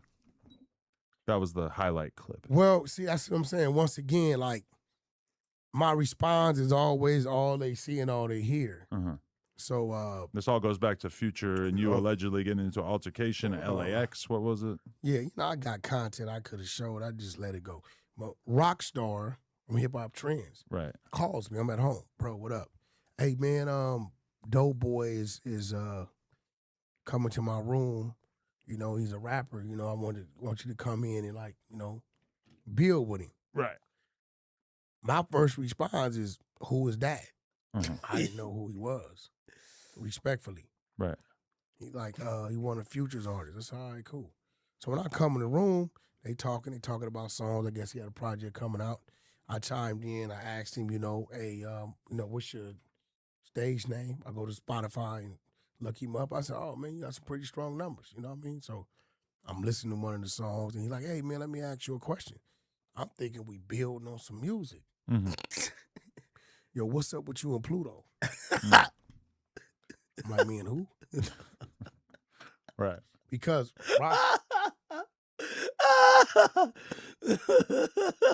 Me and who? started and asked me to come here with, some Rockstar's shit. a shit stirrer. He knew exactly what he was doing, don't you think? I don't know, because I don't know the dude. Right. So, I'm like, when he asked me again, see, that's the problem. Dude, my son age. So why I come from my era, when you ask me about me and another man's business, that's like a form of attempting to check a man. Uh-huh. So off the rip, I'm going to tell him, man, don't ask me nothing about me and what we got going on. Right. Now, I didn't already got a call from one of my big brothers to leave that alone with Future. Okay. So I've been left it alone. I didn't talk about it. And I told him, I expressed that to him. Hey, bro, listen, I don't even want to discuss that. I got a call from bro, leave that shit alone, boom, boom, boom, boom, boom. Mm-hmm. But he was adamant to keep going on. So now I'm like, so Birdman could call me and say, Wack, leave that alone out of respect to me. Future, my brother, it's exact words. Like, you my brother. I love him as a brother, as a friend. Son, I can respect that. So now is Future telling him, yo, fuck Wack, and when you see him, get at him? But what I first got to do is extend my respect. That's that little baby shit, chat. That's that little baby shit. That's what it is. Respect the stunner. And I told him 2-3 times, like, bro, we got a mutual comrade that leave that alone. He kept going on. So then, okay, I'm going to give you what you're looking for. He thought I was out of town because everybody knew I was out of town. He didn't know I was back at the studio. I said, you in L.A.? Yeah. I said, well, where you at? You were trying to get Doughboy to pull up on you. No, I was going to pull up. Or you were going to pull up. Because he was talking about, oh, homie, I like the face-to-face and all this crazy shit. So Rockstar was on his way to my studio that night. Uh-huh. I said, well, Rockstar, this your man. You with him in L.A.? Yeah. Well, go get him. Pull up. So Rockstar tell me when we got off the phone, he like, yo, that's a real address? He like, yeah, that's a real address. We're going to come get you. Nah, I'm cool. So you did all that for what? But another nigga gained off the clout. I just had the homie last night, Munchie B from Inglewood, said, Wack, I ain't gonna lie, because Munchie blind, he lost his... Oh, this was years ago. Damn. Holy shit.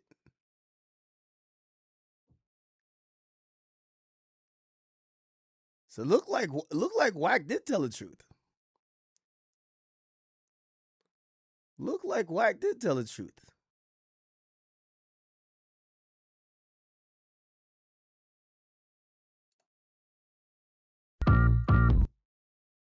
You were, bro.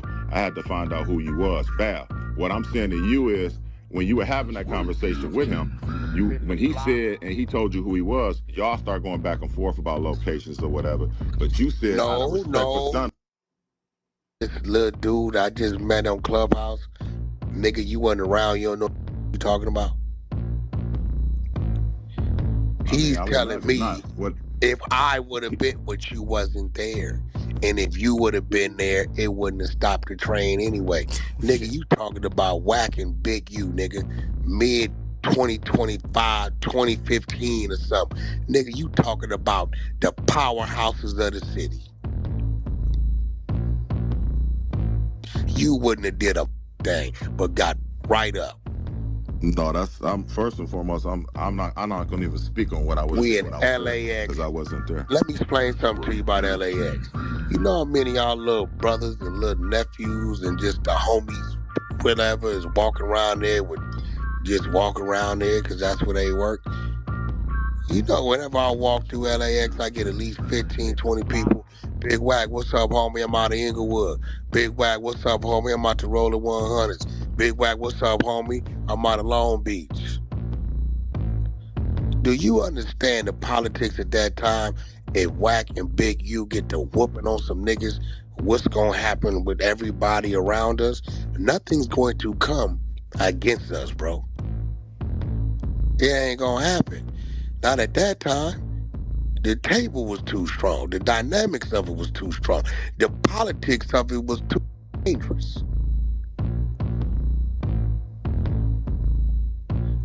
So, you got a nigga, right, that chose to attack me, and you saying I was wrong for what? I never had no pre-conversation with this nigga. I didn't even know the nigga. My point was he wasn't even worthy of a conversation between what you and He were started discussing. Damn. Up coming, but we squabbling to the knockout. Rockstar and KK tried to bring the nigga. About this, what you saying? I hate because when he said it, he was in LA. Respectfully, y'all politics ain't as strong as ours out here. Respectfully, I'm gonna tell you that right now, nigga. I mean, I don't know about y'all politics whack like Nigga, that. I know I got cousins and I got a lot of cousins that's been there for years. We are the Mecca and the root of what people follow. Yeah, but the difference is whack. When it's different, y'all politics and it ain't no poverty out here. We got content. Drop a comment down below. We got content is crazy. I'm gonna tell you the truth. We're not, but niggas from out here could be a little cocky because whatever you talking about, it done already been out here, bro. Black Panther Party. And it went. It is no more. The Motor City companies. Runner-up is Chicago. Cause Chicago. Damn. Now we need an answer from Future, chat. We need an answer from Future.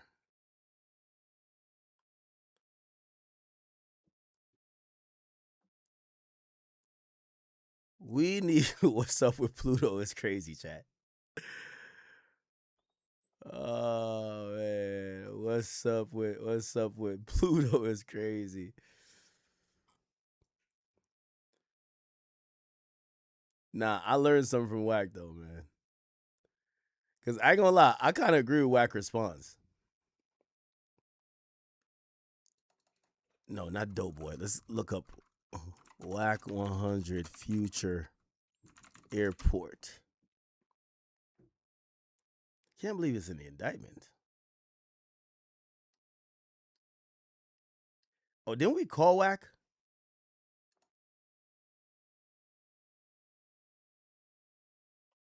Didn't we call Wack? Did you listen to the story or the? This was 3 years ago. Vadius will, he is liked on it. I thought we called Wack about this story. All right, let me just let me keep it pushing. We'll keep it pushing, chat. But somebody got some explaining to do.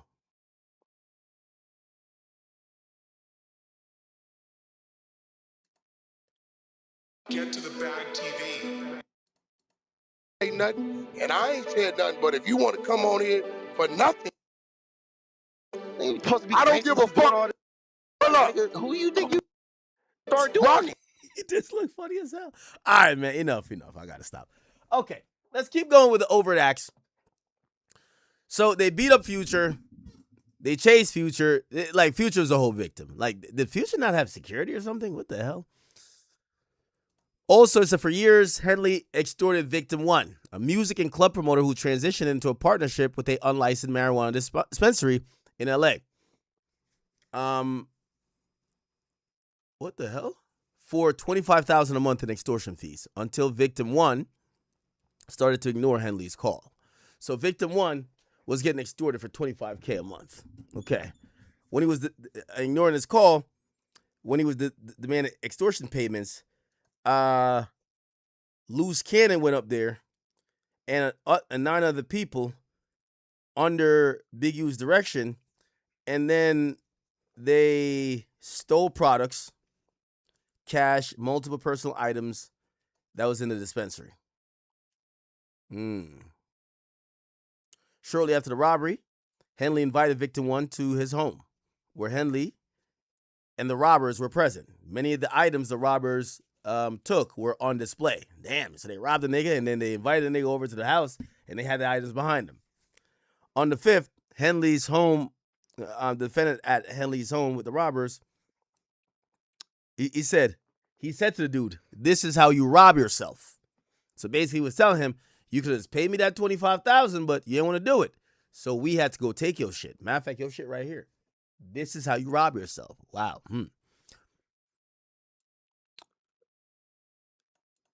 He said they would give back a portion of the robbery proceeds and told him he would need to pay $10,000 to prevent future robberies. On the 5th. Okay. Oh, he then told victim 1, give us some other marijuana businesses that we could rob them. So we'll stop robbing you. You pay us 10 grand, but tell us the other niggas that we should rob. Wow. On an intercepted call, Big U, self-proclaimed Rolling 60s Zaire Mitchell, which is Brick Baby, coordinated how Mitchell would give Big U the proceeds from a robbery that he committed for him. Holy shit, man. All right, let's keep going down a bit. So these are all overt things, overt acts. And let's kind of go down to him threatening the witness. So we're going to go down. Just got to find something in 2026. Here we go.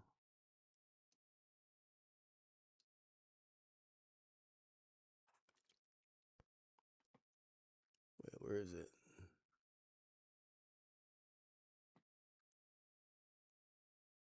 Wow, look at all the dates of the extortion. I got to scroll back up, but let's see. Scheme to defraud. Use the wires. Okay. Scheme to defraud. Use the wires again. More user wires. And then this is some more wire fraud stuff. And then this is forfeiture.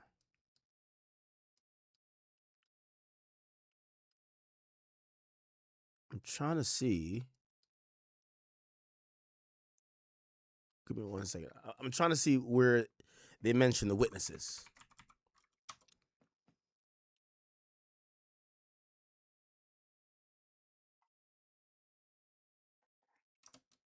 Okay. Threatening or pressuring victims or witnesses of the crimes committed to avoid interaction with or provide untruthful statements. Harming or killing victims or witnesses of crimes committed by members or associates of the Big U enterprise to prevent their testimony in court. Ooh. Ooh, here we go.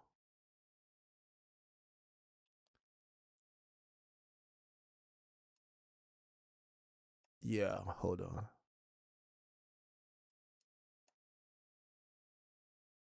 Okay. So members and associates of the Big U enterprise would avoid detection by and apprehension by law enforcement, among other things, by trying to attempt to thwart the and evade law enforcement, destroying video surveillance, threatening and pressuring victims, and also harming and killing. Okay.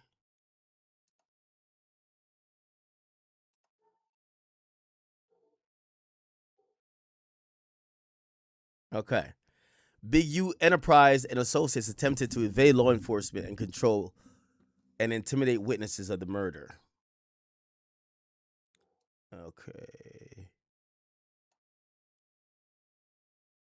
Yeah, I'm trying to see where he specifically does this when he's in jail.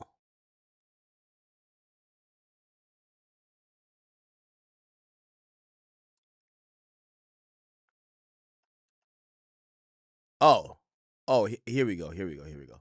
Because he's in jail. He's in jail at this point. So this is count 47. On or about the following dates in Los Angeles County. Keep in mind, he's in jail on June 10th. He's been in jail for a while. On or about the following dates in Los Angeles County within the Central District of California, defendant Eugene Henley, also known as Big U, Unk, Draws, a.k.a. Hannibal and Hannibal Muhammad, and Anybody Killer, a.k.a. Dave Austin, with the intent that the following persons engaged in constituting a felony has an element the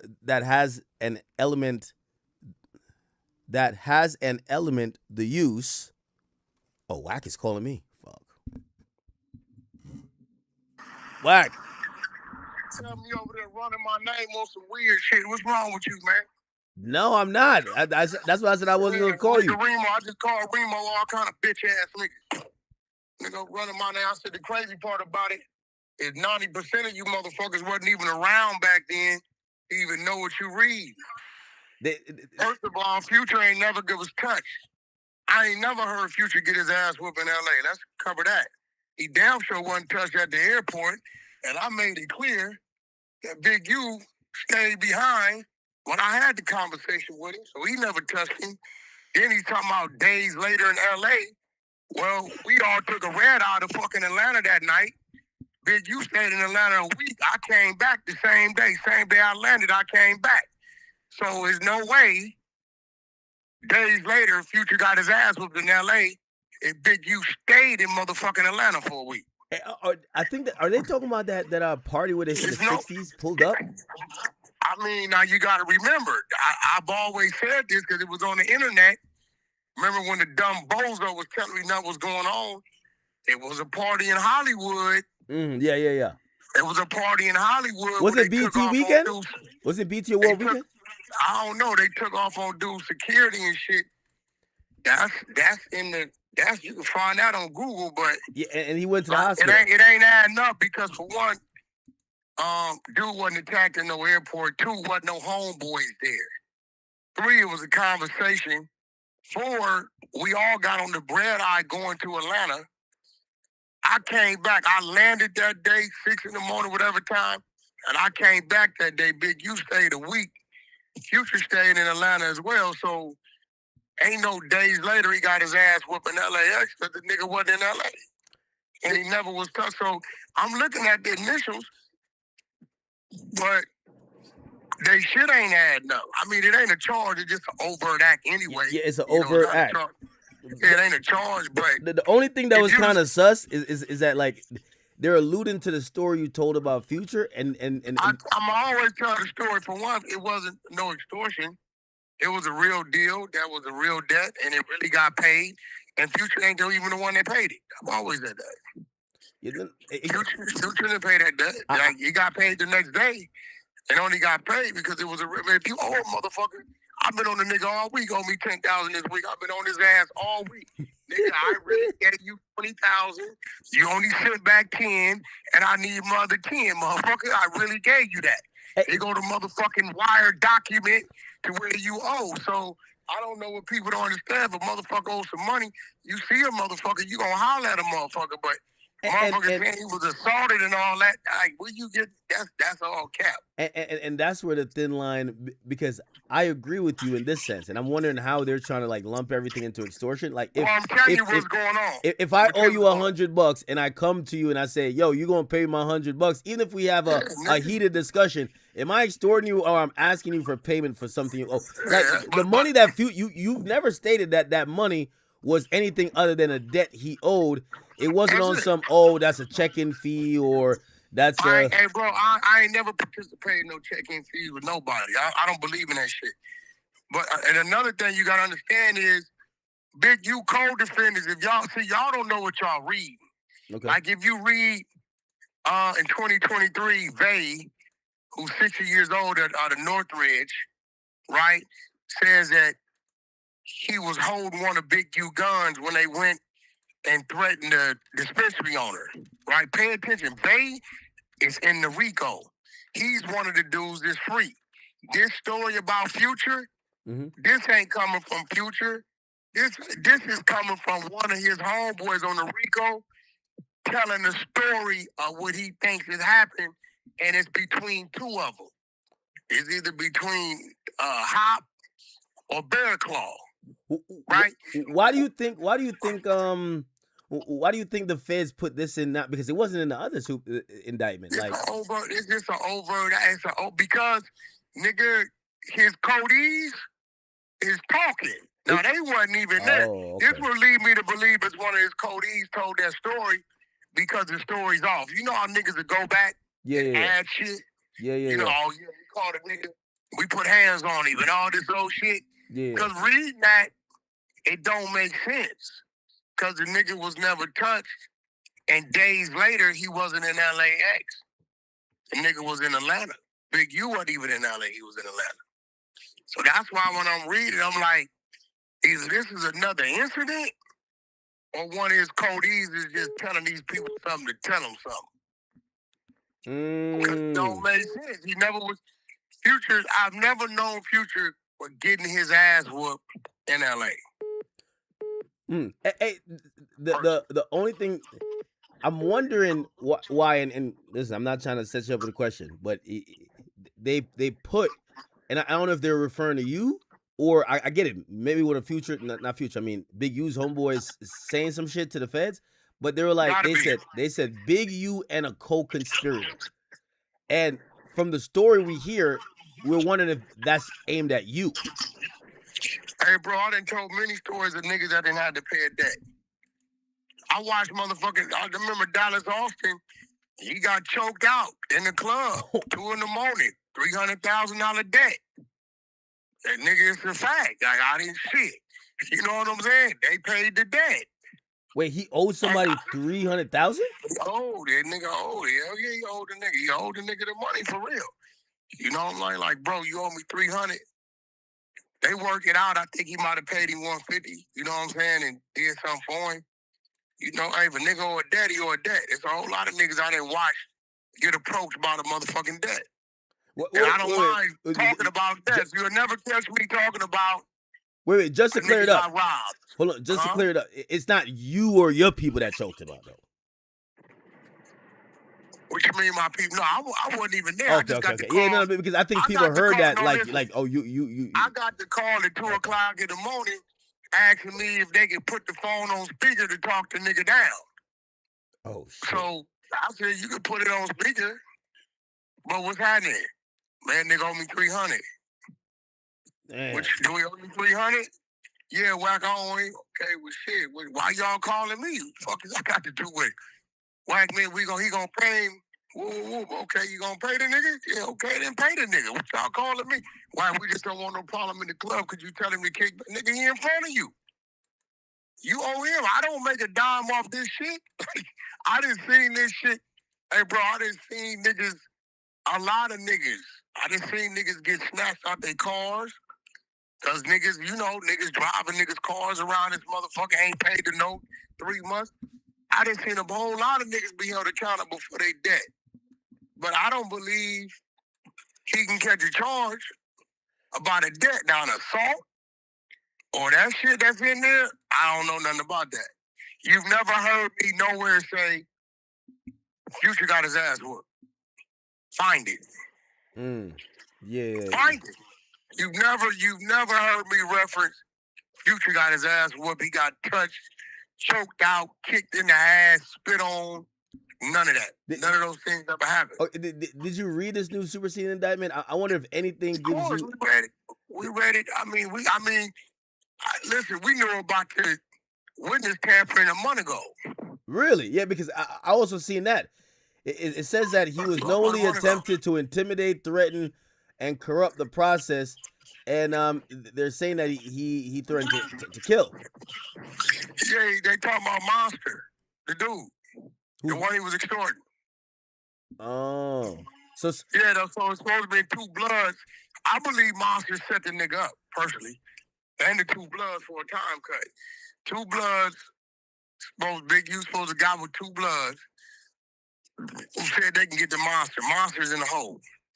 I keep telling y'all Big U's a dummy. So he allegedly told him he paid the niggas $1,000 apiece to unalive this nigga. Wow. So I don't know if, they tracking the payments. I believe Monster and the 2 Bloods is all part of a federal scheme. The feds ain't gonna tell you that. They let Big U talk to the nigga, make a payment, and then they booked him. That's why they put him in a hole. He was in a hole by the month. He just got out the hole. That's what he was in a hole for. So it's looking like Big U might be like almost super cooked because now he was super cooked before this shit. It's just they just keeping his name dirty. He allowing them to do it though. Cause he keep on, doing dumb shit. Stupid shit. But it's only you're gonna see more of that come out. Like like y'all don't when y'all see the Vay Robinson, like nigga, who else is gonna tell the story that I had to hold one of Big U's guns while we threatened the dispensary guy? Think about who's gonna tell that story. Who's gonna tell? Like it's right there. Y'all gotta do is read it. Vay's gonna say Sylvester Robinson of 60 years old of Northridge, California. It's in there. Was forced to hold the gun for Big U while they whatever dispensary. So you got to think about that's one of his codees on the RICO. They talking. Could you do anything or like have any like action against like somebody if they're just throwing like mentions of you? They don't mention your name, but then nobody never mentioned. Only nigga mentioned my name is Big U when he turned himself in. And I wasn't going to do it, but now I'm a bookie. I'm going at him for everything he got on, whatever it is. I'm going to get it. Now I'm going to book him. I gave the nigga a chance to clear that up. Remember when he turned himself in, he said, yeah, Whack 100 is the reason why the feds is looking for me? Okay, well, nigga, we didn't see 1 million pages of paperwork. See, Big U had been pulled in by the feds twice prior to that. Yeah, well, I was June reading of 2023. I was reading the overt acts, and apparently they already had a wiretap up on him because the day after they have an intercepted call, the day after the murder. So it must have been up already. Bro, he had already been pulled into custody twice. Never told nobody. It's in the paperwork. June of 2023, they pulled him in for DNA testing. Pulled him over, cuffed him up, took him to the feds. Then he got snatched back again August of 2023. Right? He had already been pulled in twice. If the feds done pulled you in twice for DNA testing and for fraud, wire fraud, what the fuck you mean you don't know why the feds want you? Hey, by the way, I remember a lot of people, especially there was a couple people on this stream that was like, man, why Whack make up this fake ass story? Look like the government believe it somewhat. I believe that's one of his homeboys using that, bro. Because is everybody just telling on each other in this case? Like, look like everybody's just telling on each other. I told you 8 months ago, it's 60 and 70 of his homies talking. Nah, stop it. I tell you, 60 and 70 sounds wild, bro. Bro, over 5 years, you know how big that nigga neighborhood is? Yeah, but you think 60 people are snitching? Come on, bro. Nigga, what? 60 people from Rolling 60. Go to your thing and pull up Rolling 60 Crips, the area map of their neighborhood. Man, you crazy motherfucker. Man, niggas is telling on me. They ain't seen me in 20 years. Making up stories. It's a big ass neighborhood, bro. So this shit really got nothing to do with you, but like obviously now it's causing people to try to like. Me and dude fell out, bro. We wasn't even talking. Listen. Everybody in there is Crips.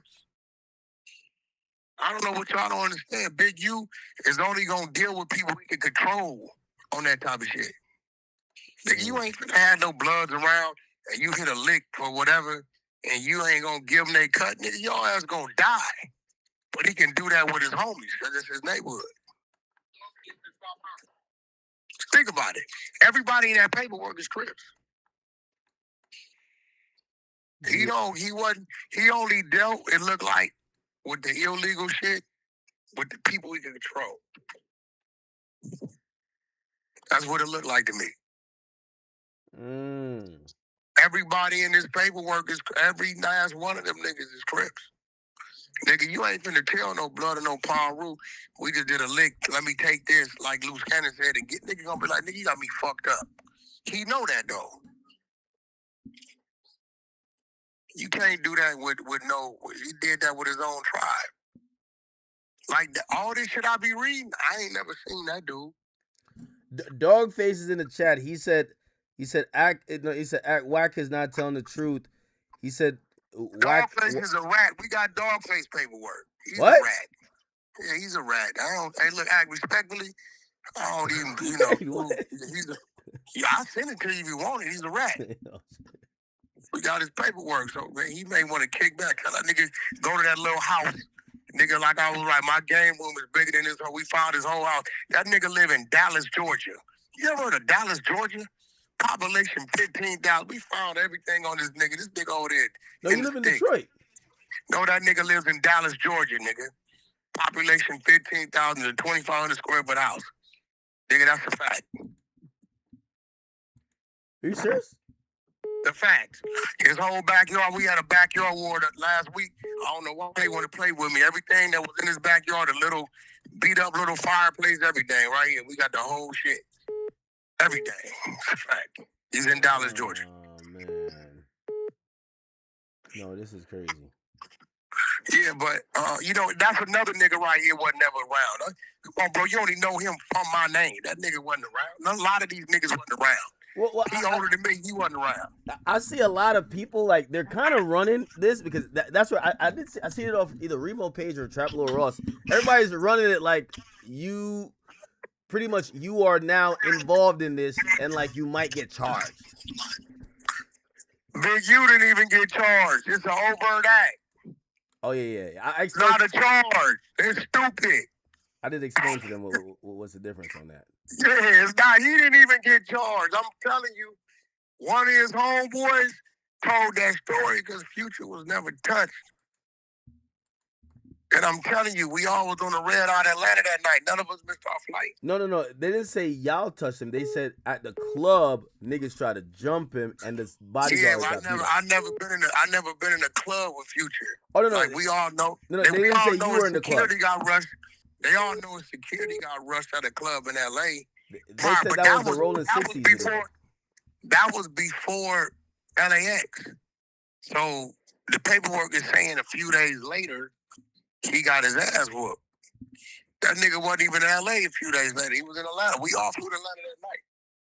Now the club, I wasn't, that shit was in the blogs. Yeah. That his security got into a squabble. You know what I'm saying? So I think the way they were trying to make the airport story sound like, even though there was no violence, they felt like it was intimidation. They said because he's running for his life. Hey, listen, bro. Hey, you call it what you want. Nigga, you owe me some money. You know you owe some money. Hey, bro, when nigga get paid, homie? Yeah, ain't no intimidation. Wasn't no intimidation when you receive the money. You know, nigga, the fuck you talking about? This ain't no motherfucking drug deal. You owe. Wasn't it over? It was over like a show he took the money from, but didn't like perform it, right? Yeah, it was just a real deal. They got paid the next day though, by wire. I wonder why he didn't pay it though. That always confused me. Like, y'all got to remember this ain't the future today, bro. He definitely don't pull up. Come on, he definitely had. Don't put. It don't, bro. It's Future, nigga. Think about it. When the last time you seen Future at a regular airport, nigga? Yeah, he fly private. Think about what you're saying, bro. Yeah. See, a lot of these niggas wasn't even around. It was wherever they was at. This wasn't that Future of the day yet. He wasn't that yet. Think about it, nigga. How long Future been private? Nigga, do the math. You talking about, you know what I'm saying? Yeah. You talking about you can still walk in Challenge Studios and Future in there. You know, he was still, you know, had a little thing going on, but he was accessible. He was still growing. Niggas now can you get the Future like that today? Hell no, it ain't gonna happen. And that's what people like these little niggas that's around him now, they failing to realize they didn't know his movement back then. Talking 12 years ago. Do you foresee something where, say, Big U could get out of this body, but then they got a whole bunch of other stuff on him for the RICO? And they got over 1 million pages of paperwork, bro. 26,000 pages of wiretaps. Like, all right. So suppose he starts working and he starts telling it. He's like, listen, all right, I'm gonna tell on Whack. I'm gonna tell on Whack. You can't tell on me. I don't think y'all understand, bro. Let me get it through everybody's head. Whack paroled in 1999. My illegal activity in the streets was over with in 1993 when I caught the case. I went to jail. And I don't think niggas get it. Like, think about, you ever heard a nigga talk about Wack robbed the niggas, or Wack used to sell a lot of dope. You ain't never heard none of that shit. I don't think these dummies get it. Right? We helped the nigga in the music game. We helped the nigga with his real estate, with his artists, shows. I've never done nothing illegal with none of these niggas out here to generate no income, bro. Mm. Like, I don't think they get it. Like, a lot of new dudes be on this shit. A lot of people want you to get caught up. I think. Yeah, but what they don't know, like, nigga, I don't do nothing illegal to generate nothing. And to see in their head. Is James Harden the basketball player that was getting extorted? Who? James Harden. They said it was a basketball player getting extorted by Big U. I don't know. That ain't what I read. I read that James Harden paid Big U to go get some money back or something like that. Oh, okay. Yeah, I didn't hear James was getting extorted at all. I never read that. I heard somebody beat him in a dice game. Something happened to some trick dice and some shit, and he asked him to go get some of his money back, whatever that was. But again, right? Again, I'm not around none of that type of dumbass shit. These niggas are stupid in the head because they watch Wack, this you know what act. shocked They me? It shocked me when I realized Big U was extorting a nigga for like $1,000. I'm like, damn. Like, I mean, like I said, I don't know. That's that shit they say he was doing in his hood and shit like that, right? I don't hang in no nigga's hood, not even my own. So I don't know what a nigga doing. When he come see me, it's business. Bro, I'm trying to get this deal done. This going on. I got some people that want to do that. That's the conversation. Nigga, don't come see me talking about we finna go extort a food truck. Nigga, what the fuck you talking about? yeah, it was the food truck. That was kind of surprising. I'm not gonna lie. Yeah, what the fuck I look? You think you know what I'm gonna do? I'm gonna give a nigga some. Yeah, man. What you gonna? You're 1,000, nigga. Here, nigga, go home. You know what I'm saying? On some real shit. But I think people in their head. It's funny because on a one breath act they say, "Oh, Wack, you ain't in the hood. You can't hang in the hood with the street niggas." And then on the next breath, we know Wack was doing the shit with the street niggas. Well, which one is it, nigga? Yeah, no, I agree. Like 1 minute. Which one is it? You're telling me I can't hang in the hood with the street niggas, but then now you're telling me Wack had to be there in the hood with the street niggas. No, I agree with you with that. Like 1 minute they were like, Wack's working. Now the conversation is, oh, Wack might be a part of it. It's like, all right, is he?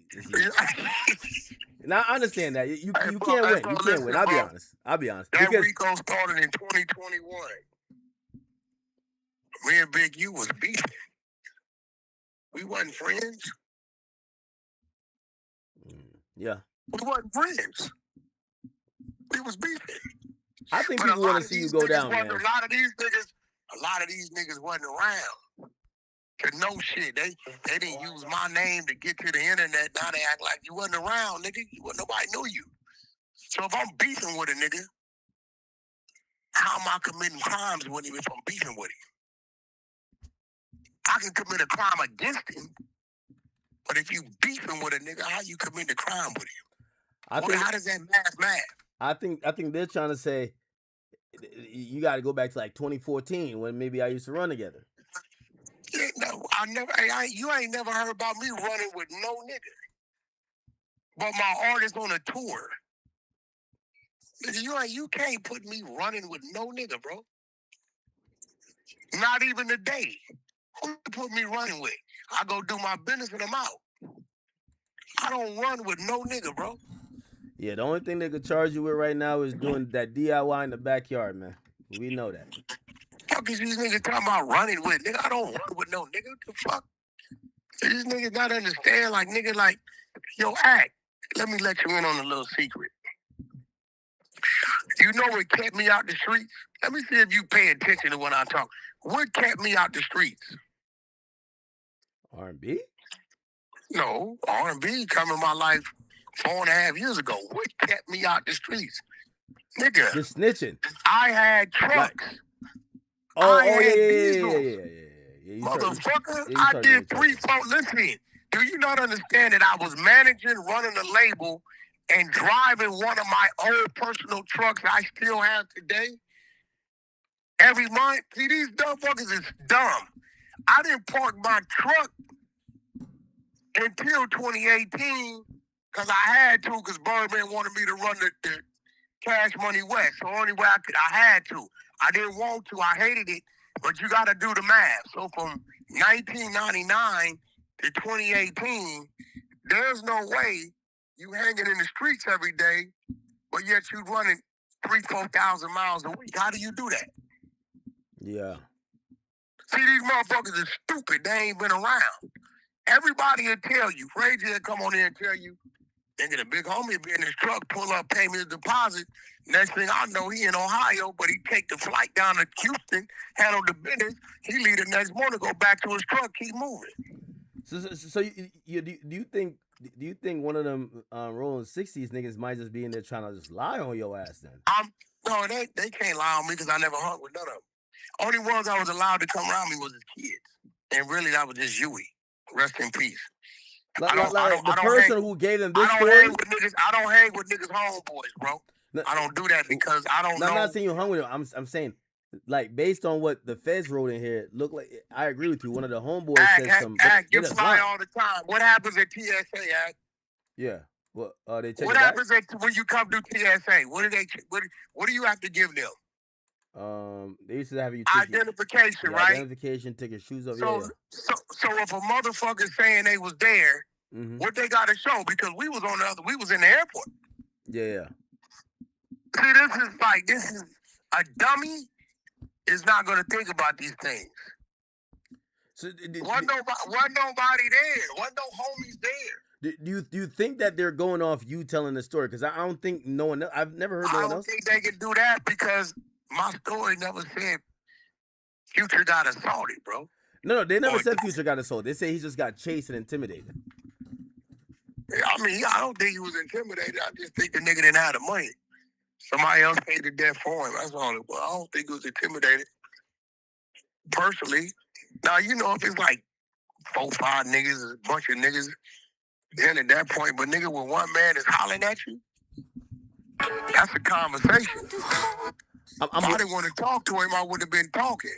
I'm wondering why they put that in the Big U shit, because if Big U kind of hung back, read all the paperwork. They put 3, 4 things in there.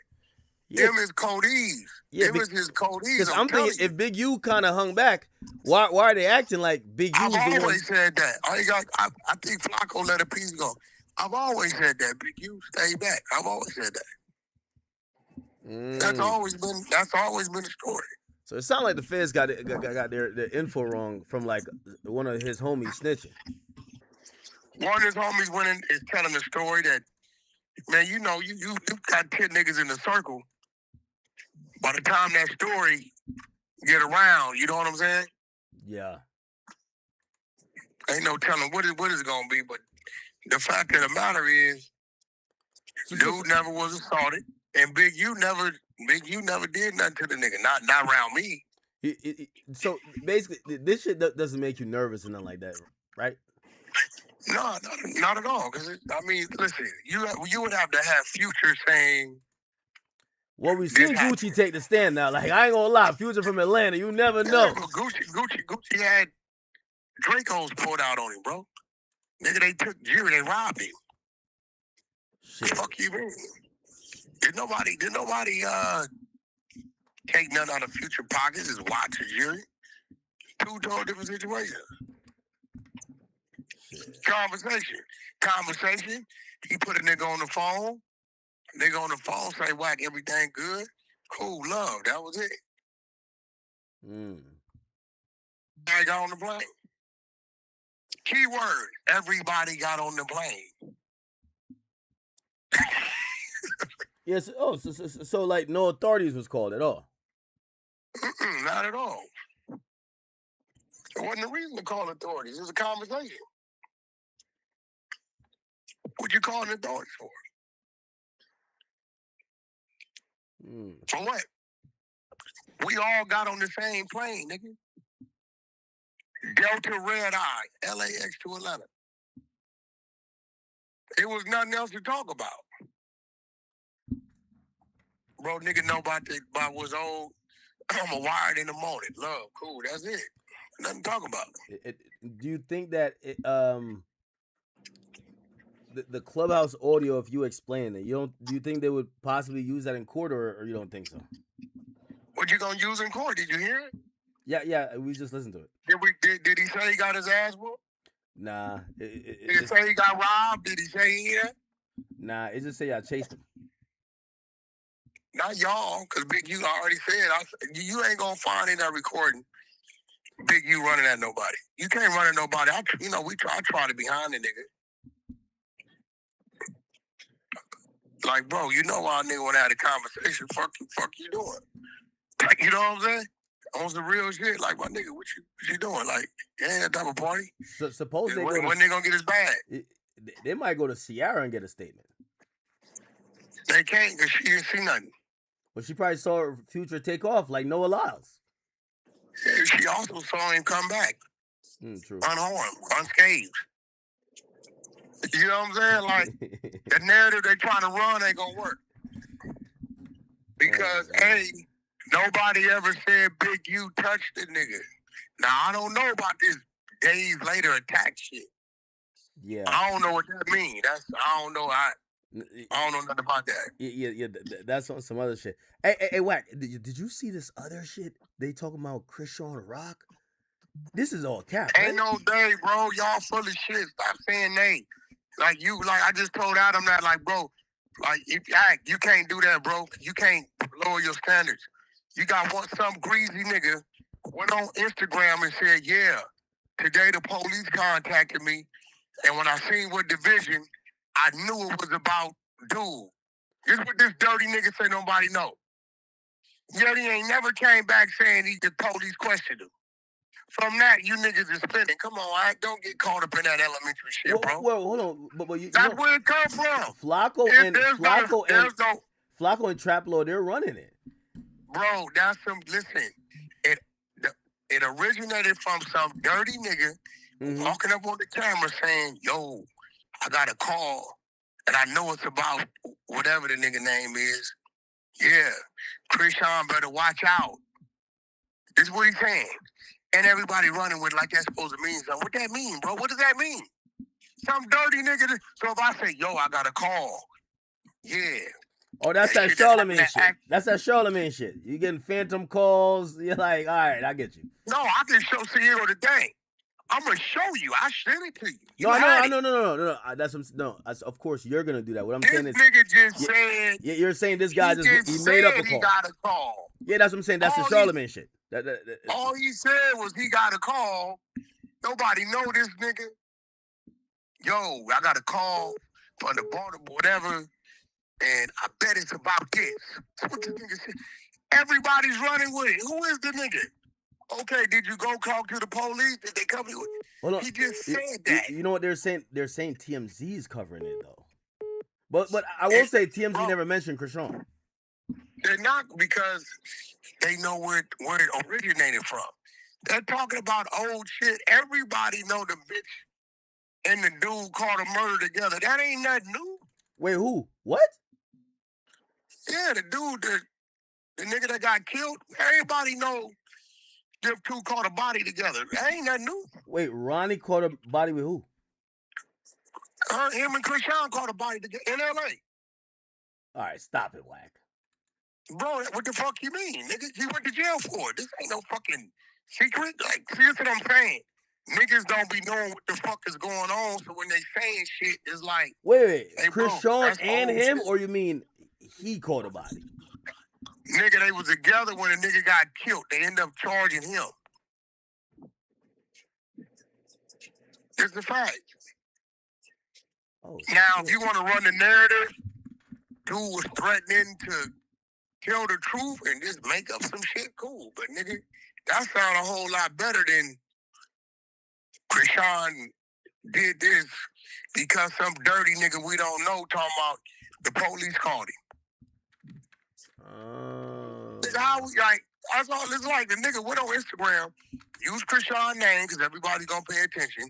Use Ronnie's name because everybody's gonna pay attention, and said the police called me, and I bet it's about the murder. So you don't believe that Krishan got him killed to pin the baby on. I don't know Blueface. what I'm saying is this. This is coming from a dirty nigga saying call from the cops and he bet us about this. I don't know what the fuck they got going on. What I'm saying is, you ain't seen no news, you ain't seen no police department or detectives say one time that Krishan is a fucking suspect. Y'all got this from a dirty nigga on the internet that don't nobody know, saying he got a call from the police and he bets us about this, and y'all ran with it. Have you talked to wait? I did look at the picture, the side by side of the baby and the Ronnie dude. The baby looked just like the Ronnie. I believe it's Ronnie's baby all day. I've been telling you that. Yeah, nigga, the whole day. I was saying it's not, but I seen the side and side. Like, I'm not gonna lie. I've been telling you I believe it's his man baby. I've been telling you that the whole time. That's insane. But one ain't got nothing to do with the other. You know, you don't know what a nigga had going on. So I'm saying you guys running this woman's name, but consider the source. Why are you guys looking at her right now? Because this other nigga we don't know said it. I wonder why she hasn't just shut it down. I mean, what is it to shut down? They're trying to say she's responsible for 3 murders. No, Ronnie went to jail for 1 murder. This Ronnie being murdered is some bullshit. That's a motherfucker saying what he thinks. Now, I don't know what other third murder, I don't know what that murder is. I don't know what that is. Man. I don't know what that is. So wait, you got to tell Flacco and on Traplo to slow that down then, because where's the documentation, bro? Like, you can't say a woman responsible for a murder when the nigga was charged for the murder. Now, the question is, how did Ronnie get out of jail? That's the question. If Ronnie, you got charged with the murder, how did you get out? Yeah, how did he get out? I don't know. That's the paperwork we need to pull. Man, I don't know. But he got booked for the murder. That nigga was in LA County jail. Oh, they said Krishan Rock killed someone as a minor. She did? I don't know. I didn't know her as a minor. I wouldn't know it. Did they charge her? No, they said she went to a mental health facility. So then they charged her. What the fuck? Yeah, you know, nigga, minors get away with murders all the time like that, bro. No way. Hell yeah. Nigga, you kill a motherfucker, you play crazy and shit, they give you juvenile life, shit like that. You know what I'm saying? Yo, I had no idea. They said it beat her to death. That's a manslaughter, probably. No, that's crazy. Shit. But again, it looked like she was charged, right? I don't know. I'm about to go watch Trap's video. Hey, by the way, what was I gonna say? The last thing on this. Why do you think they hit him with a supersede indictment? And also, now that they've added like witness tampering, and they said witness tampering in this case, what do you think is gonna happen next with Biggie? He already been looking at 600 years, day one, bro. So he got to take it to the box. They're not offering him no deals. They ain't got no choice. I feel like the feds, like, especially wanted to get him because since the city was funding him through the GRID program, he's like, it's like, you know how they go hard at politicians when they get found corrupted? They got to make a lesson out of it because they were pretty much paying him for anti-violence or anti-gang stuff, and then he was still doing whatever he wanted to do. Well, that wasn't the feds. That was the state. That was the city. No. Of course, but what I'm saying is that that probably makes law enforcement more pissed at you when you're kind of getting funded by law enforcement. Yeah, could be that. I really think they think he has something to do with a bunch of shit. Like Nipsey's murder and shit, which he ain't had nothing to do with that. First club I was when I was 15. Still there. It's crazy. Like shit like that, I think he gets a bad rep for a lot of shit he didn't do. Like, he ain't do that. You know what I'm saying? And I think, maybe shit. And then, like I said, bro, some niggas want to be gang leaders. I keep telling these niggas, they like, what? Why you don't? Hey, nigga, I don't want to be a gang leader, nigga. I don't do shit that gang leaders do, nigga. You know what I'm saying? I be telling these nigga, my mission ain't the motherfucking, fucking run the hood, be a fucking, you know what I'm saying? Yeah. No. They also mentioned, didn't they put in the paperwork the Meek Mill, like, attempted extortion or whatever? That's cap.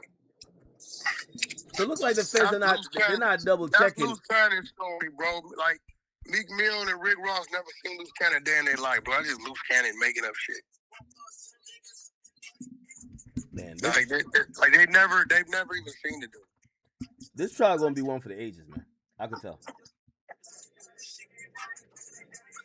Yeah, they've never seen that dude, so you would need Meek Mills and Rick Ross saying, you know what I'm saying? Yeah. I'm gonna. It's shocking how I feel like everybody wants to put you in the mix of like, but it's clear like the extortion was straight Big U. That was his MO. I don't know what. Listen, I ain't never seen him extort a nigga. I just read about it. Wait, you had to know he was extorting niggas though, Whack. Like, come on. Never in my life seen that dude extort nobody. I'm not saying you've seen it, but like, if he was getting 25,000 a month. I'm not from 6-0, bro. He was I'm not from rolling 60s, my nigga. I'm not over there hanging with no nigga in they hood while they doing that dumbass shit. I don't hang in my own hood. There was no word on the street? Let me put this in perspective with you, right? This is 2026, right? 26 and 7. Right? 33, right? Yeah. I ain't lived in my own hood in 33 years. Okay? So how the fuck I know what a nigga doing in his hood?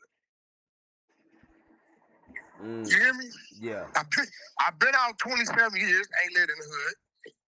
My last stretch was 6 years, and then prior to that, I wasn't living in the hood anyway. I got me a spot, moved. Hey, do you think it's loose cannon that's telling? Because it looked like if they're trying to get more charges on Big U. Loose cannon wasn't around back then. Wasn't no such thing as loose cannon in 2014. No. Well, I'm not talking about you specifically. I'm saying maybe they're trying to put Nipsey's death on Big U, and loose cannon did tell a story. Happen, bro. It's already a dude charged for Nipsey's death, bro. Yeah, but come on, use your brain, bro. Yeah, but they could roll it up into a conspiracy. Not gonna happen. It would take the murderer to do it. It would take the murderer to implement it. How you doing? For 2? Yeah, it would take the murderer to implement it. He's already in jail, bro. 60 years. Forgot? Think about it. No. You got to think about that. He's already in jail.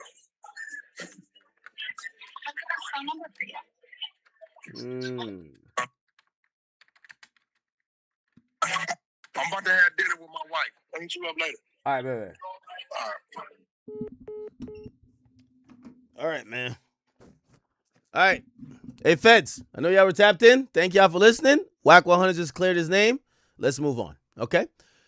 All right, so this was the part where Big U supposedly, tried to kill someone or try to, like, intimidate, and they said it was namely in the official proceeding, the trial of the criminal case, United States versus Henley, and it names the case number and the time he was in jail. So I guess, I don't know if it's over the jail call, maybe text message it through a phone that he got, but not looking good. Let me go to Traplo Ross Instagram and see what the hell y'all talking about with 3 murders and all this type of stuff. Let's see. Let's see right here. Is it this? Man, I thought Krishan Rock was bad after hearing that she might have allegedly had her baby daddy killed over these paternity results, but now I'm hearing that she might have actually murdered 2 more people. Apparently, there was a home invasion that went wrong and a woman was killed in front of her child, and apparently Krishan Rock managed to weasel her way out of this, allegedly, by getting checked into a mental asylum. She really sounded like the real-life Joker, and when she got out of here, apparently her and her boyfriend were involved in an altercation in South Central LA where a man was shot dead. Apparently they're saying he might have been shot as many as 10 times. And she's basically had the boyfriend, the guy that ended up getting killed, allegedly that she lined up, Ronnie, she's having him take the charges, and then she's out here doing interviews talking about, oh yeah, I killed the N-word. It's insane. I think Krishan Rock is just downright pure evil at this point. I'm honestly very, very concerned.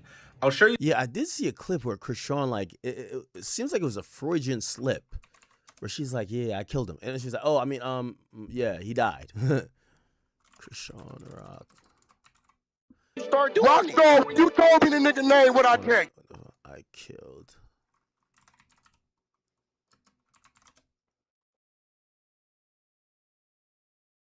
Like she has like a Freudian slip. Y'all know what I'm talking about? Do y'all know what I'm talking about? Let me search it up.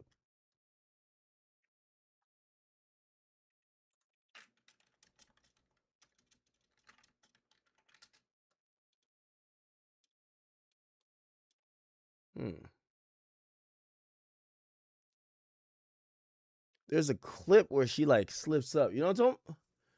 Go to whose YouTube video? Oh, it was about to play? Oh, my bad.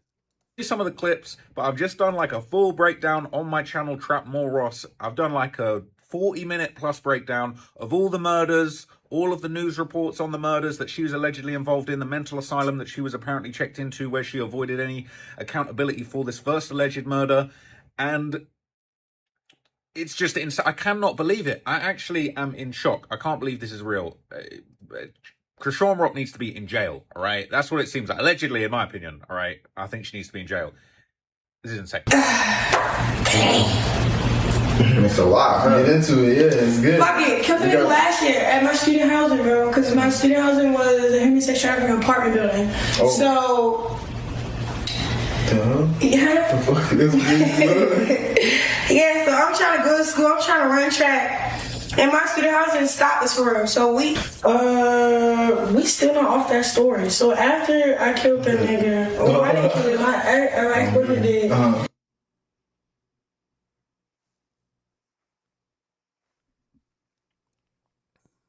Nigga, what? He ended up what happened? What's happening to him?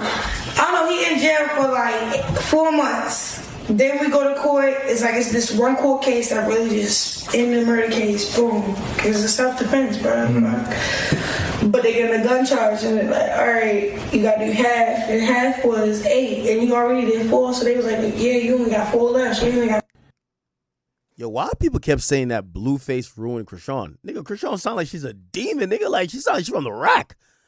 Shit, I know Baltimore ain't no joke either, but damn. Man, I thought Krishan Rock was bad after hearing that she might have alleged... Hold on, we got to go to Trap Lord Ross video, bro.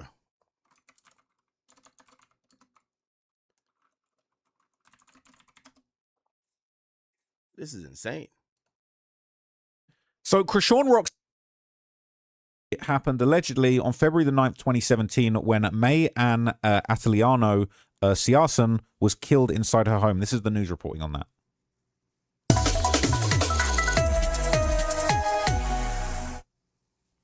32-year-old Mayanne Adelano Saison was alive Thursday morning when her family members left for work and school from the home on the 3800 block of Perryhurst Place in Nottingham.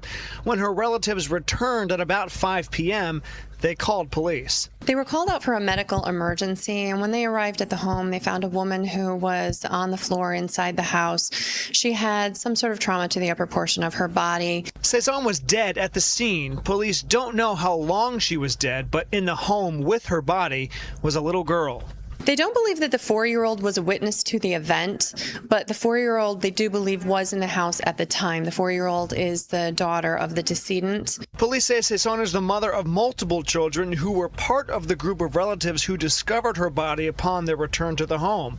Police don't have any suspects or motives so far, but they are confident about one thing.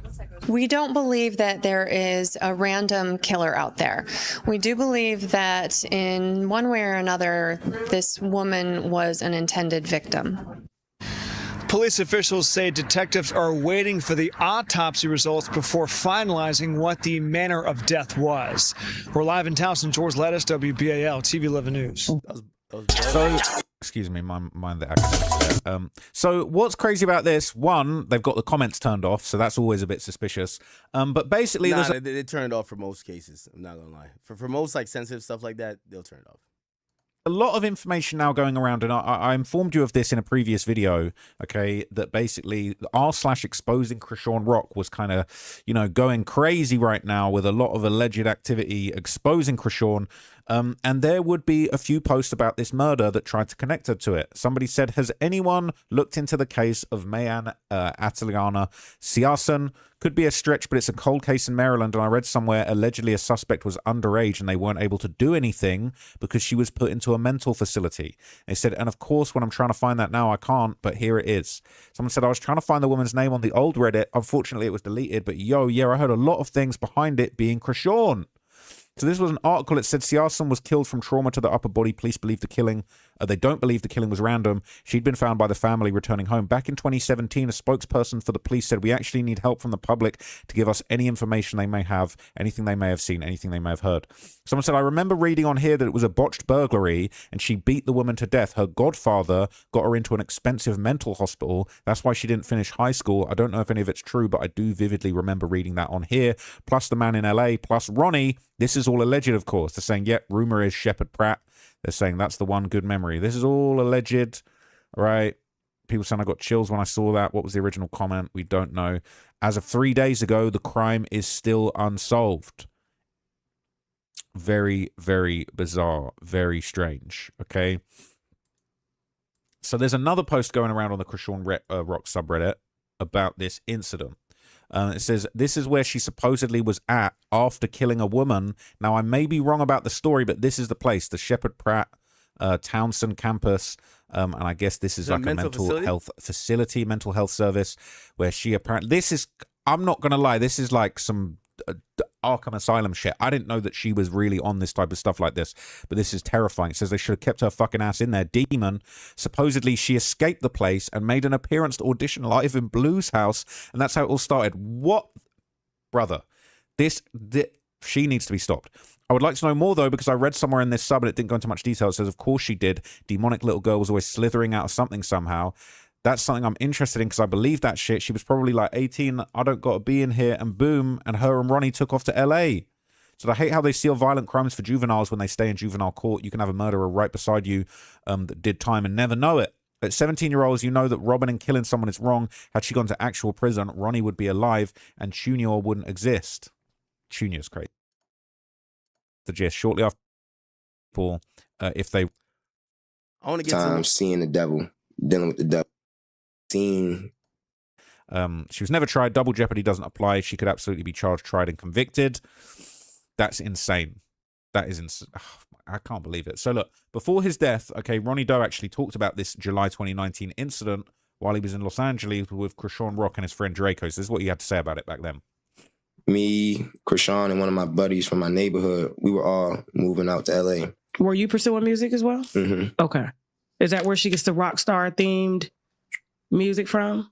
I'm not really sure. Because you said she stole your music. Yeah, I mean, she has, but she probably stealing other people's stuff too, so I'm not sure. Okay. Yeah. All right, so go back. So you're about to move to LA and what happened? So we about to move into a building downtown. And downtown LA? Downtown LA. Okay. It was between like 20th and Adams, like right up the street from the Staples Center. Okay. Could walk there from there. So I believe we got caught up, wrong place, wrong time. I believe we were in the middle of like a brothel. A what?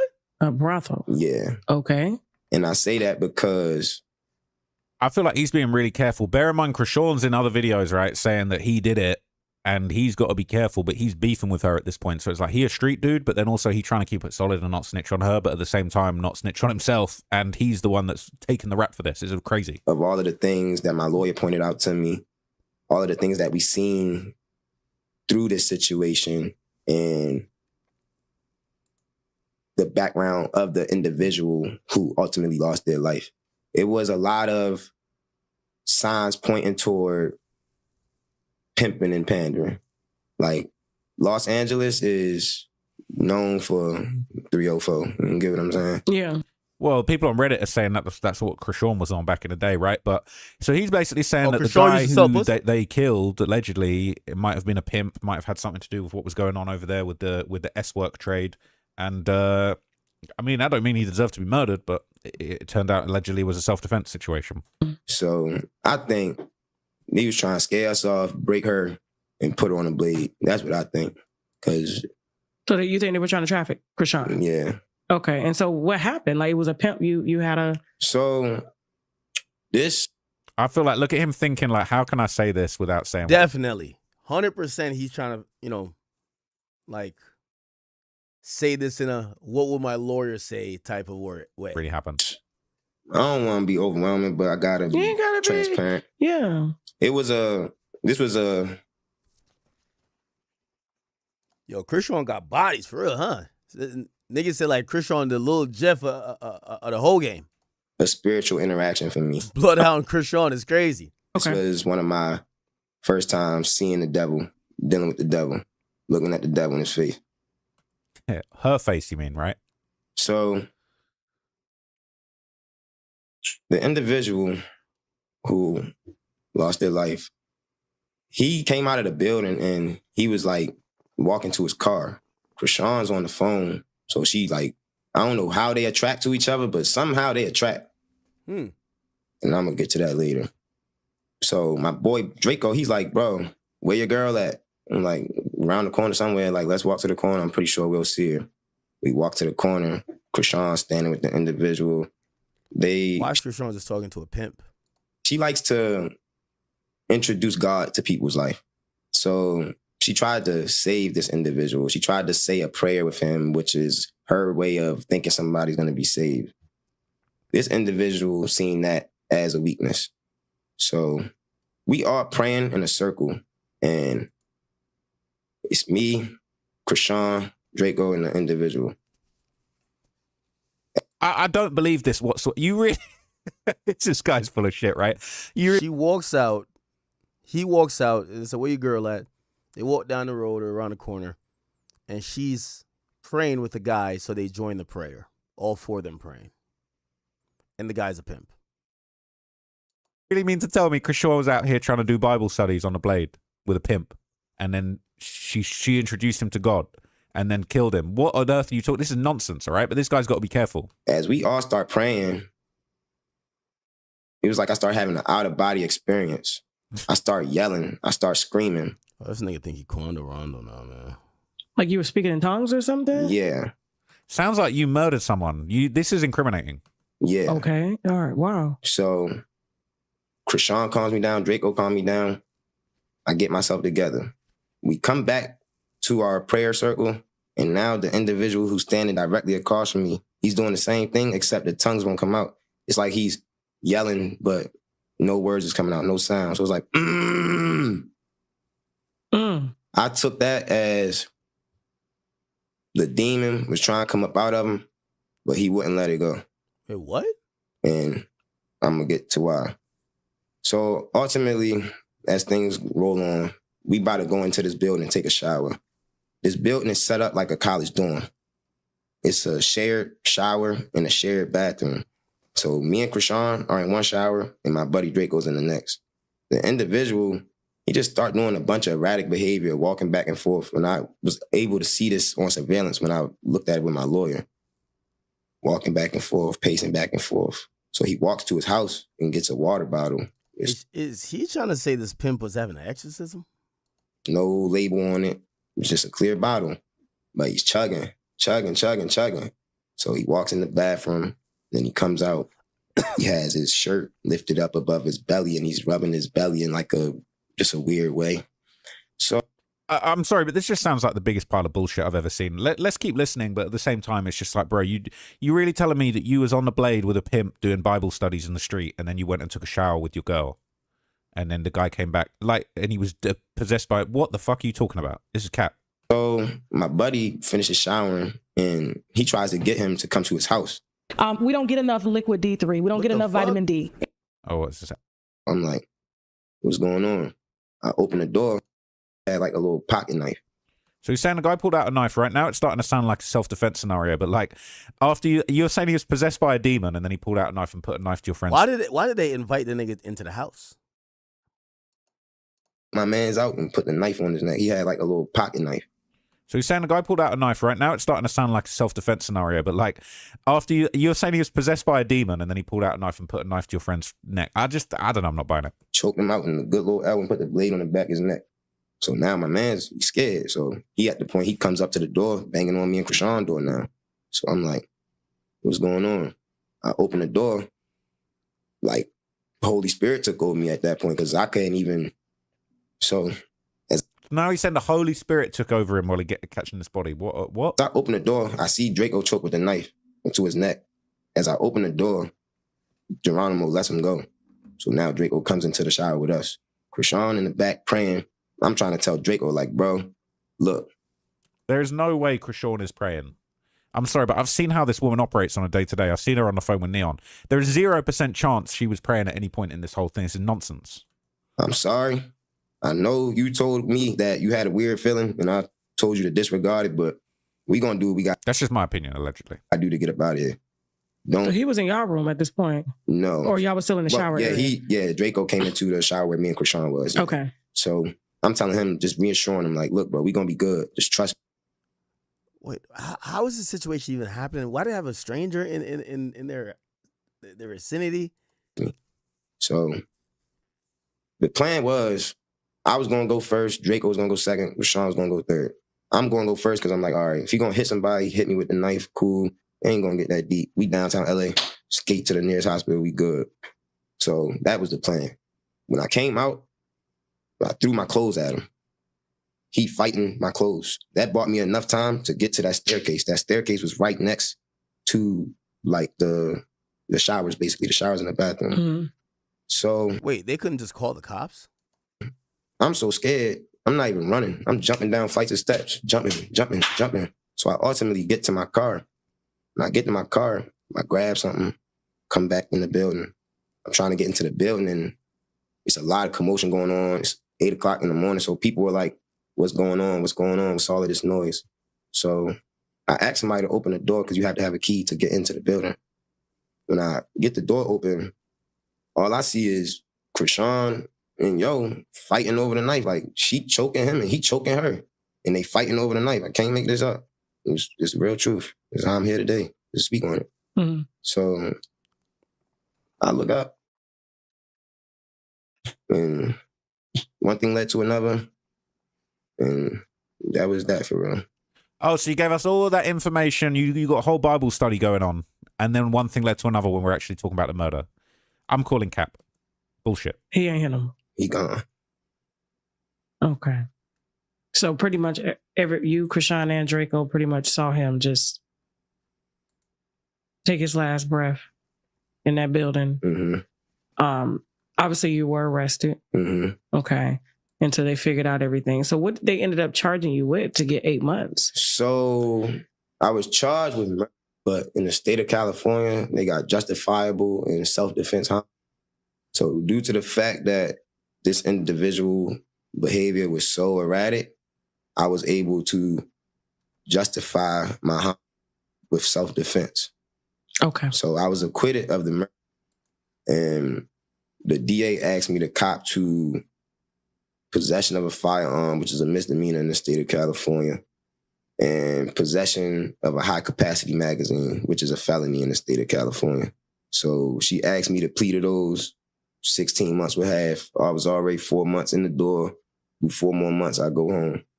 And so you hear... Bro, he even looked shiesty even like saying this, bro. What the fuck? 8 months. from 25 to life, I was happy. Yeah, I would take. Shit ain't adding up to me. But anyway, okay, according to our guy, all right. So he says when he walks in, they're fighting over the knife. So if Krishan is fighting over the knife, did Krishan get stabbed? I mean, I get what people are saying. Oh, Krishan has spoken. They said Krishan's going off. Let me hear this. Let's hear this. Listen to this. Talking about Quran, yada, yada, yada, open investigation. Bro, that got nothing to do with me. His death has nothing to do with me. Yes, he made my life about him. Why? Because he needed money. He was desperate. But guess what? He was high. He was on perks. He was on Molly. He was on lean. He was drinking. Where was his parents then? Where was his family then? Nobody was holding Quran accountable. Falsely claiming my son while high as fuck. Nobody held him accountable. Nobody was trying to save him before he died. Nobody was trying to save Quran before he died, bro. Because you sit over there, you act like y'all wasn't trafficking the drugs through his basement, which was his mom basement. Like, y'all keep trying to put this narrative out, and then I keep being quiet because I low-key love Quran. And boom, they talking about Quran, yada, yada, yada, open. And I got respect for his family. But when y'all not trying to, like, really say what really happened, say what's really going on, that's what's making me mad for real. Because I'm sitting at the gym. I lie to you not. I'm sitting at the gym. I answer my phone. I tell them, come in. There's investigators. They're like, hey, we know you didn't do it. We got his phone. Yada, yada, yada. We're recording this. Yeah, record it all. Record it all. Because y'all need to put the end to it. Y'all need to find out who really killed that man. I'm tired of that. Keep trying to, like, everybody ride on my coattail for controversy. Yes, it's getting on my nerves. And I got respect for his family. But when y'all not trying to, like, really say what really happened, and all these trolls keep talking about Quran. He's dead. Oh, shit. He is dead, bro. Y'all never asked me not one time how did I feel about it? Did it hurt me? Did it move me? At that point, I already stopped loving him. Not like that. When he died, I had no feelings in my body because it was like that person was trying to kill me before he left. Real shit. He really was. He was trying to diminish my character, my image. He was trying to clout chase off of my son that I love the most. Like, people be doing stuff and don't know what be actually the after effect. What? All y'all sound dumb, bro. All y'all sound dumb, bro. Like, and that's what I'm saying. Like, there's a lot of evil attacking me at one time, bro, and I don't fuck with it, bro. And all these trolls keep talking about Quran. He's dead.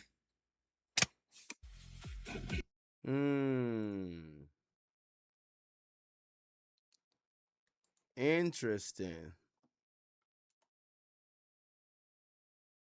I don't know, man.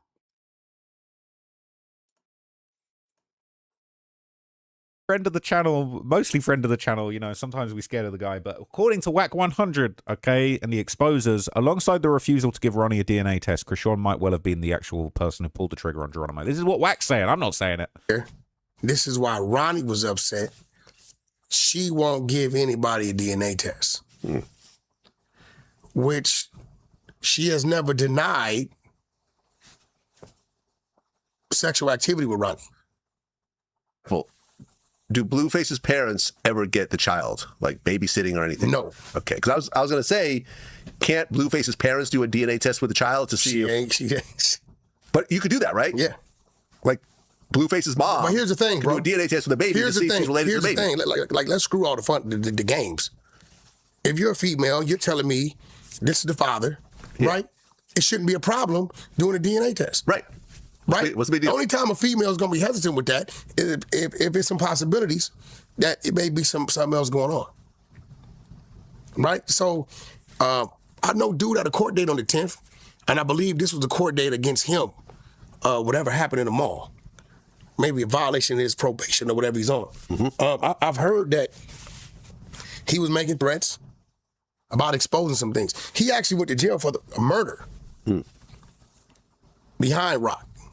I heard that. But he always kind of insinuated that he wasn't the one did the murder, right? Or whatever he was getting to. So, I don't know, man. They say it was a targeted hit. Time will tell. I hope there isn't any foul play on Rock's side. There's obviously some foul play because we got a man dead. Right. What do you mean targeted hit? I heard they was all doing Bible studies and praying in the street. Krishan Rock's just a good old church girl, right? What are we talking about here? No, surely not. Surely not. No, they was all praying. Informant status to be dropped so she can get justice for her dad. Talk about why?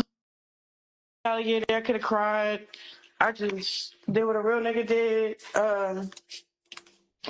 Jay Marsh handled it. That's all I got to say. And they on it. I'm sorry, but there's more behind the story. She apparently always abused the dog. She's a liar. She ain't no John Wick, I'll tell you that much. She had something to do. Wait, if people thinking that Krishan's like a psychopath? With that dog's death, I promise you that much. She hadn't thought up a lie for that yet. This poor baby died. He was always protecting her. Hurt my loved one. This person hurt my family. And you don't want to say what happened? Because we'll stand behind you, Krishan. Oddly enough, that I'll stand behind you on. Who hurt your dog? But you can't, can you?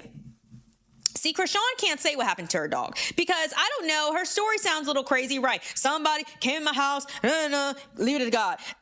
Your story sounds crazy. And then after what I found online and a few clips from X, Twitter, and Yeah. All right. I'm kind of sold on the conspiracy. Damn, I didn't know Krishan was there when her boyfriend killed the person. But even by his story to Tasha K, sound like Krishan would have did the killing. He said when he walked in the room, Krishan is struggling for the knife with the guy.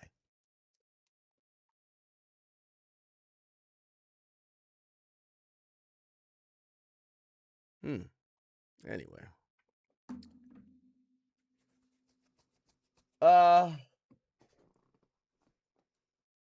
What else is going on?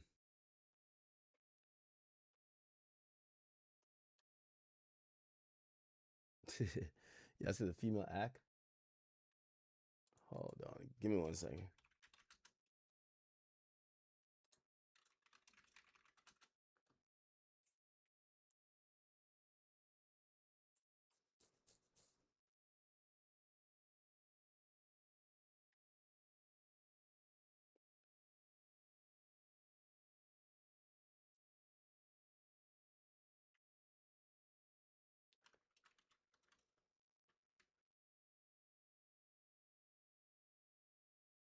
All right. Okay. So, you know what I wanted to talk about? So there's some context that we got to evaluate when it comes to this David thing.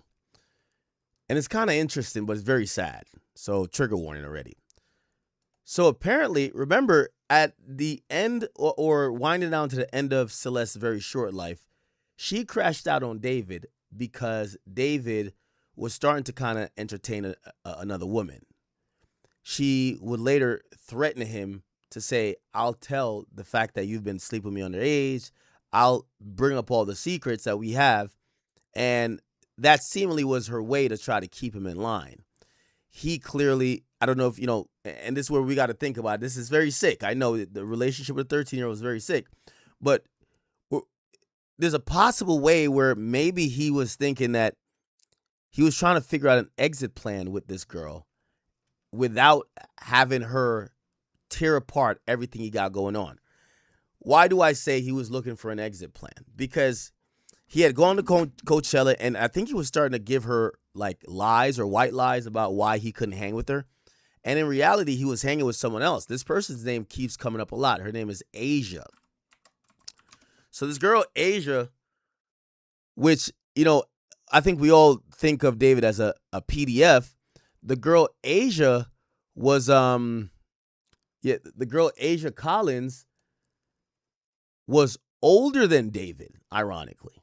So Celeste was 6 years younger than him. The girl that he was starting to kind of like hang around was actually a year older than him. And I think, obviously, he's a creep is a creep, but like, I'm wondering if he was like, you know what, enough dealing with this 13-year-old. I'm about to go date this fucking 19-year-old or whatever. Anyway, let's play this video if it opens. Okay, so I've just come back out of the courthouse. We've heard. Wait, I thought this person was reading. Whatever. We heard Traplo Ross do the video on it before. But I got to find out more about how they were dealing. So let's go to Asia. Type in Asia David. And this is the relationship that kind of... So we're now seeing more of the text messages of why Celeste Rivas Hernandez was upset at David. Yeah, he low-key liked this girl. Also, I believe Celeste, she was significantly younger and probably a little bit insecure, saying, damn, how could I compete with this older woman? Right? She's lashing out a bit because David was love bombing her, whatever, when they first got together, even got her pregnant. And now he was kind of starting to be a little bit nonchalant. He's starting to like this other girl. So she is kind of grasping for straws a little bit, for and in reality, she's also thinking in her short life, nigga, I got a tattoo for you already. I got this. Like, yo, bruv, you can't just up and leave. And that turned really tragic because I think she started to threaten, like, hey, I should cut your dick off. I should do this. I should do that. He was lying to her, like, oh, no, I'm not fucking her. She's just a friend. It's like, well, why you got to be friends with her?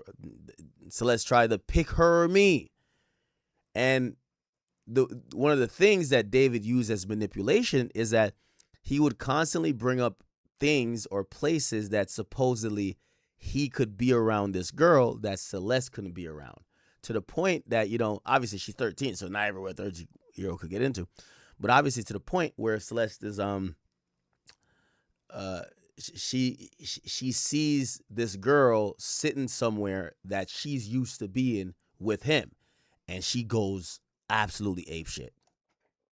David when it came to Asia. Now that we know this happened at Coachella, I have a lot more questions for Asia on why she deleted her Coachella vlogs literally when Celeste Rivas Hernandez was found. As now, after seeing more information about the text between Celeste and David, I feel like Celeste watched Asia's Coachella vlogs and then she got upset. Because we are now figuring out that Celeste asked David, why was Asia at his house? And David replied that she came to pick up the Coachella tickets with a lot of other people. This fight between Celeste and David happened just days after Coachella, and Asia did have 2 vlogs about her time at Coachella with David, Neo, the other Celeste. And in this video in particular, in the beginning of it, you can actually see that she's inside David's home. It seems pretty interesting because another text that we are seeing from Celeste is she was saying that Asia was in her seat, and this is when she said that she was going to unalive David. This is inside David's home in LA.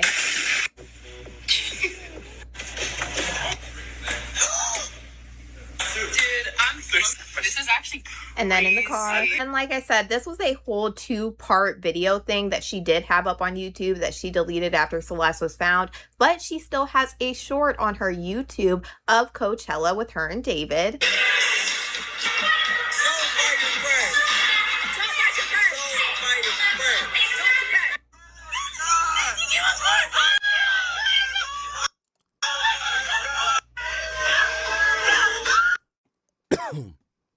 Yeah, you could tell.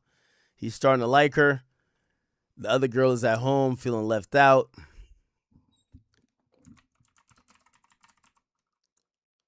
I think she's on TikTok. Is this her? No, it's just Discover page.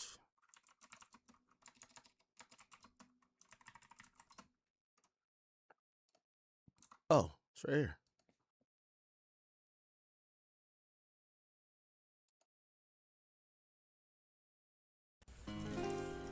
What is this? You broke out the United throat.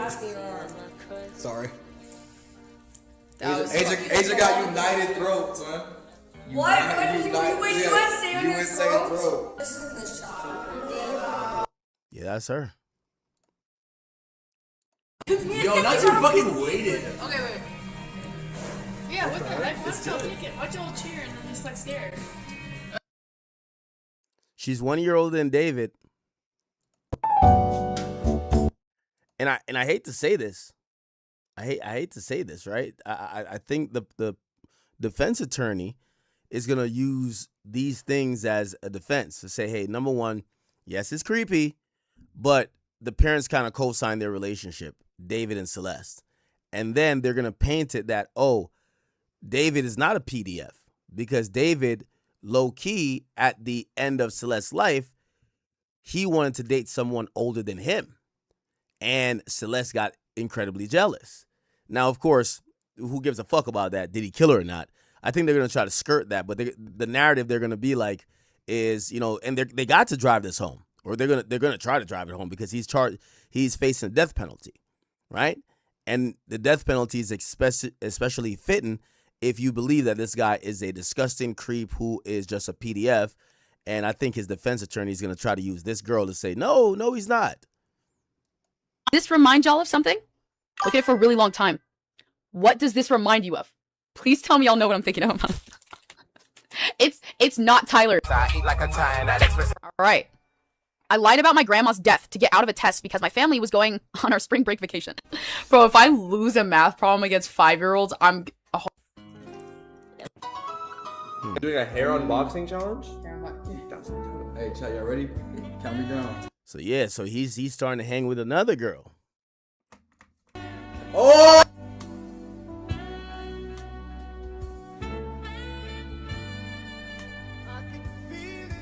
Doing a hair unboxing challenge? Hey. What are my stream goals? Oh my gosh. My stream goals. I honestly, with streaming, I want to be the biggest female streamer on this platform. And I know that sounds crazy coming from me now because I just started. But anyone that's around me, always good energy, because if not, you're just cut. Okay? I don't know why people put up with toxicity in their lives when you don't need to. Like why are you even like keeping someone around if they like drain you? That fucking sucks. Anyone that's around. That could have been her talking about Celeste in an indirect way. You know how girls throw shade? Because the relationship between David and Celeste did get toxic. Challenge or have him keep going? Yes, I do. Okay, cool. Yes. Okay. So, what are your red flags? I'd just like to know. My red flags? Yo, not you fucking waited. Who would you like, to learn to play? Black belt.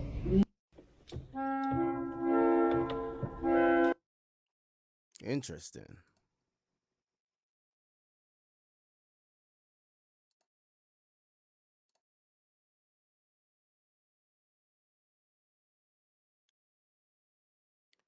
Oh, These were also being posted by Asia right before the date that they are alleging that David. Oh, yeah. Yeah, it's making sense. And Celeste argued. Really curious what led Celeste to believe that these two were fooling around with one another. The bigger question that I have is, why was Asia deleting these Coachella blogs after Celeste was found in the front of David's Tesla? Right after Celeste was gone, David was liking pretty much every picture that Asia posted before she wiped everything on her Instagram. And this is the same girl that at first said that she had no idea who Celeste was. And now we're finding out that Celeste was actually at Whoa, tell her about me. Coachella. And then finally wanted to come out 2 weeks ago after she got kicked out of a streamer party to admit that the DM that was going around that she received Celeste's missing poster in 2024 was true, but David lied to her about Celeste's age. During the time frame of Asia saying she didn't know Celeste, she was also doing videos like this over on TikTok, and it almost sounds like she is referencing Celeste and David's relationship in this TikTok. Hey, what's up? Would you be down to be in some content with me? Sure, yeah, I could be down. What would we be doing? Oh, I'm going to exploit you, and then embarrass you on stream. Wait, what? Oh, my bad. I meant we're gonna go on like a date on stream. I don't really know if. Oh, and I have a girlfriend, by the way, like a secret one, but don't mind her. Then why not make content with her? It's just content. It's not like my girl like cares or anything. Like, sure, she might spam call me because she feels like I'm cheating on her, but like she understands because it's work. Right. Another thing I found pretty interesting is I forgot during Coachella week 1, David's parents were all in attendance with David at Coachella because David actually performed at Coachella with his little sister on stage for week 1. So I'm also really curious during this time frame if Celeste crossed paths with David's parents once again. And really, I'm just curious what in the world happened at Coachella to make Celeste feel away, because that was not the first time that Asia and Celeste had been in the same area with David. Also, I'm very curious now why Asia was deleting those Coachella vlogs. But I'm sure we're about to hear about it soon enough now that David's going to trial. But yeah, it's a lot more context to be put in there.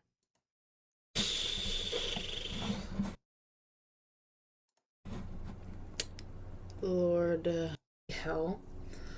Okay.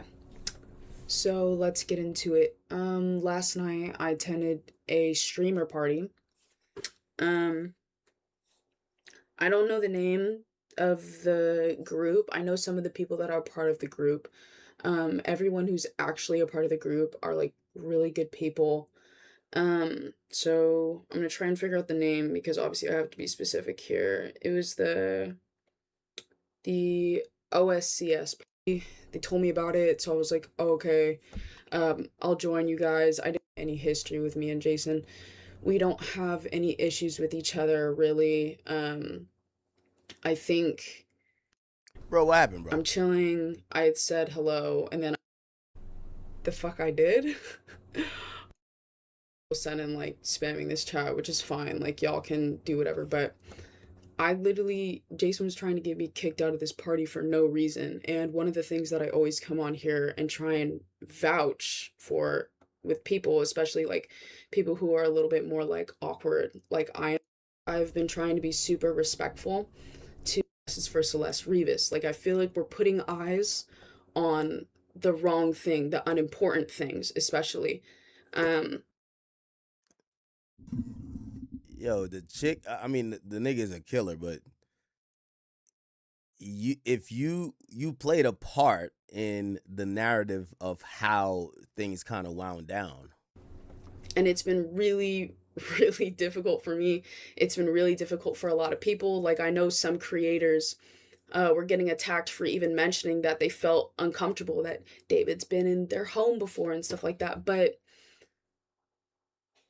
they're valid for feeling uncomfortable. Like, I think this is a crazy situation and it's horrible. Everything that's happening is horrible. But what was hard for me mostly is I felt that me and Sakura were friends, or at least becoming closer. We hung out quite a few times, streamed quite a few times, and we had a lot of uncomfortable or did anything to him.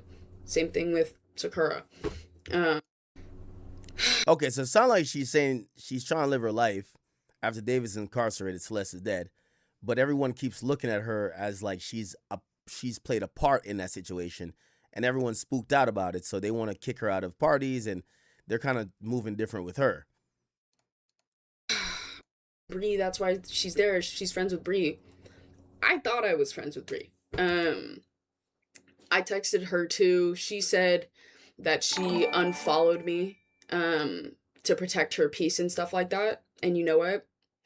I get it. I feel like she doesn't want to be linked to everything going on, and I don't feel like people should be attacking her for the stuff that is going on. Like, that's not fair to her. It's not fair to anyone. Like, I don't know how many times I have to come online and say that David blindsided all of his friends. All of us. Like, we're all just a little fucking confused. Because he portrayed himself to be this angel of a person, this great friend. So we're all like, what the fuck? I think we're all a little scared. I think when you deal with a person who's like a genuine psychopath for the first time, I mean, like an actual psychopath, you're fucking lost because you're like, what the hell just happened? I would have never thought in a million years he would do something like that. But that's the thing. That's like the common denominator between all of these fucking crazy ass people is you never fucking know what they're capable of because they would never show you that side of them. And like, people are like, oh, how is it that you just couldn't tell? What are you talking about? How could I not tell? When you're, for instance, like when you're... I mean, Shorty, how couldn't you tell when his concerts, he's bringing caskets, he's singing about romanticizing murder, he's dating a 13-year-old? Oh, the signs weren't there, right? Like, nah, the signs weren't there.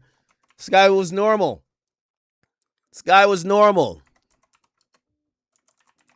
You're dating someone, right? God, I never knew he was a cheater. Like, I can't believe he cheated on me. Or like when you're friends with someone and they stab you in the This is completely normal, huh? This is completely normal, huh? This is completely normal, huh? He's dating a 13-year-old. You're his homie if he's not fucking you. It's completely normal, huh? You're dating someone, right? God, I never knew he was a cheater. Like, I can't believe he cheated on me. Or like when you're friends with someone and they stab you in the back and you're like, damn, I never thought they were capable of that. You'll never know what a person is capable of until they show you. That's just kind of how it works. I don't want there to be hate towards Jason, Sakura, Bree, any of the guys who live in the house at that party yesterday. I don't want there to be hate on any of those people, especially regarding like the David shit. I'm coming on here to talk to you about this horrible experience that happened last night. I'm just tired of people always wanting to blame the woman. Like, it's so much easier to blame girls in instances. It's so much easier to bully people who have like also like a smaller following. Like, I don't really have a big following. It's never really been about that. I've always just been having fun on social media.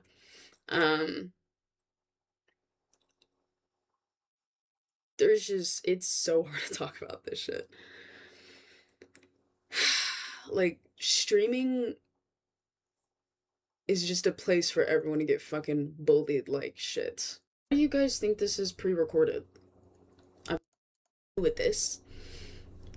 Like, oh my god, like, that's common knowledge, right? So I respond back, and on the missing poster, unfortunately, what people don't understand is you can't see the screenshot that girl had posted. You couldn't see her age, you couldn't see really much info. So that's why I had responded, and I was like, hey, like, I was genuinely just concerned for her. I was like, hey, this is my friend's girlfriend, like, you know, what's going on? And then she goes, can you confirm she's 13? Of course, I go, what the fuck? Okay, because obviously that's a big thing to say. And David used to be my homie. So I'm like, oh nah, my close homie's fucking with a minor? Hell no, I don't fuck with that shit. So immediately I go to David.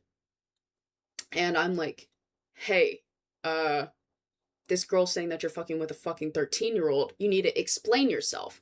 He was like, dude, that's not even true. Like, she's like 19. And I was like, no, she's not. She said she's 13. Like, show me proof. And you know what? He showed me proof. And I was like, okay, I'm gonna back off. I feel like I'm harassing my friend. Obviously, now that's a little too much. And obviously there was more conversation than that. I can't get into every single detail for legal reasons, but I didn't just go, oh, hey, is your friend 13? And he went, no. And I was like, oh, okay, la la la la la la. Like, I wasn't being stupid. I was like, no, show me proof. Okay? Like, I need to see actual evidence because I think you're fucking with a minor. And obviously when my friend tells me, he's like, no, I'm not, shows me proof that he is not. And I harassed him more, and he's like, dude, like, chill the fuck out. Like, manipulated the fuck out of me, to be honest. I was like, okay, like, honestly, I'm tripping. Geez, okay, I'm a layoff. You know what I mean? So that's pretty much the explanation with the screenshot. I know a lot of people have been wanting me to talk about it, but the sad thing about the internet is I could give you guys all the information in the world. Y'all still will not believe me. Like, it really doesn't matter what I say. People are just not going to believe me. And that's just how it is. And no, like, I can't like explain to you guys what he showed me. I can't prove things to you guys, but that's what I'm saying. Like, it doesn't matter if I give you guys the answers. The internet's always going to spin things and always going to do this shit to me. I don't know. I'm even like, I'm looking at the chat right now, and even like, yeah, see, it's like people literally just attacking me. But for sure, bro.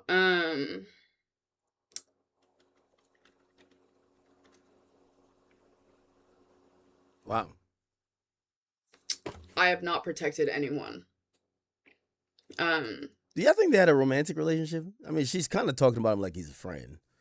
Celeste sure thinks that, you know, if they weren't having a romantic relationship, clearly you could tell that David liked her. And that made Celeste insecure. This is a woman who's older than her. Celeste is, I don't even know if she's went through puberty yet, you know? Like, this chick, I think she was 19 at the time, or 20. So, of course, you know, it maybe... The moment investigators wanted to speak to me, I told them everything I knew, because I just wanted to, whatever information I can give, I just wanted to help. But yeah, I mean, people are saying that I'm protecting certain people the very moment I found out about this shit. I mean, like, even on tour, when this stuff happened, I immediately flew away from that tour. Like, I've just been terrified ever since. I took like a fat hiatus, obviously, from socials, because this is honestly crazy. I'll probably be taking another break from socials due to the way that this shit's happening. Yeah, people are deadass crazy. This is wild. Anyways, yeah, I know a lot of people are like, oh yeah, maybe just take a break from things. I took a break for like 8 months, but people forget, like, I do enjoy like making content and being on social media, and if I didn't do anything wrong, I don't really understand why I have to. I've been so respectful to the case.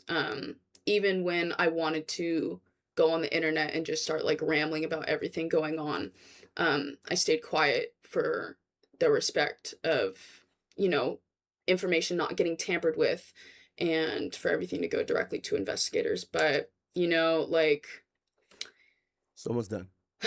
Honestly, there's really nothing I can do to make things better. All right. Well. All right. Crazy. All right. So she is going to be at least a part of the story, as the police try to tell this narrative that David was in fear of losing his career, his livelihood, probably going to jail. And that's the motive there. She's part of the motive. Celeste was crashing out because of this woman. Also, I think he was kind of distancing himself from her a bit. Anyway, did y'all see what's going on with Cartel Bo chat? Now, Cartel Bo is a rapper out of Houston, and he just recently got locked up, And he got accused of kidnapping his baby mama, locking her into a closet for at least 4 days. That sounds crazy. Until she managed to escape, run into the street nearly naked looking for help. So he got arrested. Those allegations are pretty disgusting, can't lie. He had previously mentioned and talked about his baby mom when he put out a list of people, and this is his baby mom right here. He put out a list of people she fucked. He said she fucked Kurt Cobain's cousin, the broke nigga in the dress. Okay, I don't know what that is. Yella and Half Pint ran a train on you. Compton Menace, my nigga Doughboy Sauce, that nigga be lying that say he Dirk uncle. Gervonta Davis, Eddie House III, Nike, homie broke on you like he was supposed to. Nike homeboy, you didn't know it first. Rayface, Slim Thug, Zero, Stephon Diggs, Deion Sanders Jr., Rich the Kid, Derez Deshaun. What nasty dick yellow dude you was fucking raw on porn. That, and you put money on his books. And put the money on my books. Tamika ex-football nigga for the Texas. Ray Sean, Andrew Wiggins, Effany, my nigga like brother. Carl Crawford and a few of his people. Then ran through you. DeAndre Hopkins at Dime Photoshoot. Half of BMF, including Southwest T. Bro, I could go on for hours. He says, me and all these niggas then been in your mouth, but you still broke and can't take care of your kids. God damn. Nigga, that's a list. That's a fucking list, chat. I'm gonna be honest with you. I don't know how you could want a chick after you wrote a list like that, bro. This is nasty. Now, Slim Thug hopped up in the comments. He said, cap. Nope, I've never. Okay? Yo, if you gotta write a list of the niggas your baby mama fucked, and half the niggas that she fucked, you gotta describe by saying that nigga who be lying saying he's Dirk uncle. Like, that means, number one, you love her. You gotta love her. You're remembering guys by attributes, not even names. If you can remember, like, I ain't gonna lie to you, if somebody asked me, like, my body count, nigga, I don't even think I could write down names to equal this list. Like, I think you just forget over time, or you would have to really think hard, or it just doesn't come to mind. He sat hard and thought about every dick he knew that been in her mouth or pussy. This man, I see why he had her ass locked in the closet for 4 days. Not that I co-sign it. I kind of believe that he did that shit. Sorry, Cartel Bo, I'm sorry, bro. If you wrote this list, nigga, after you got to right here, you said Kurt Cobain, his cousin.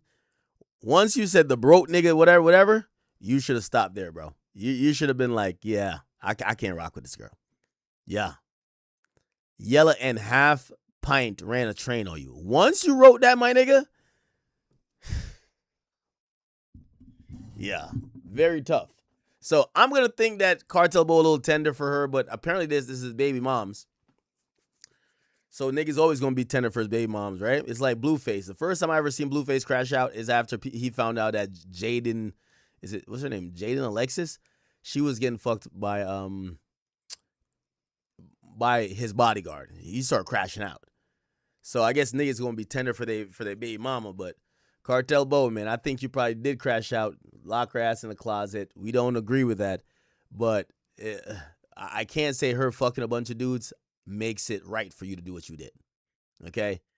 I suggest let's not be tender about it. Let shorty go. Chalk it up as a L. You had a baby with a known whore, because if you wrote that down, she's a whore. And, just make better decisions. Right? Just make better decisions. Chat, I'm getting the fuck on out of here. I gotta go make a flight. I don't even know if I should stay up or whatever. I'm going to the airport like in 2 hours, bro. Like, I can't miss this flight, bro. I just can't. I can't. Ugh. Talk about the Tati thing. What Tati thing? What Tati thing you talking about?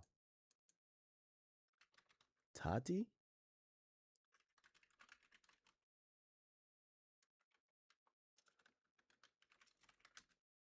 All right. Anyway, chat, you'll see me streaming with Neon up in Toronto.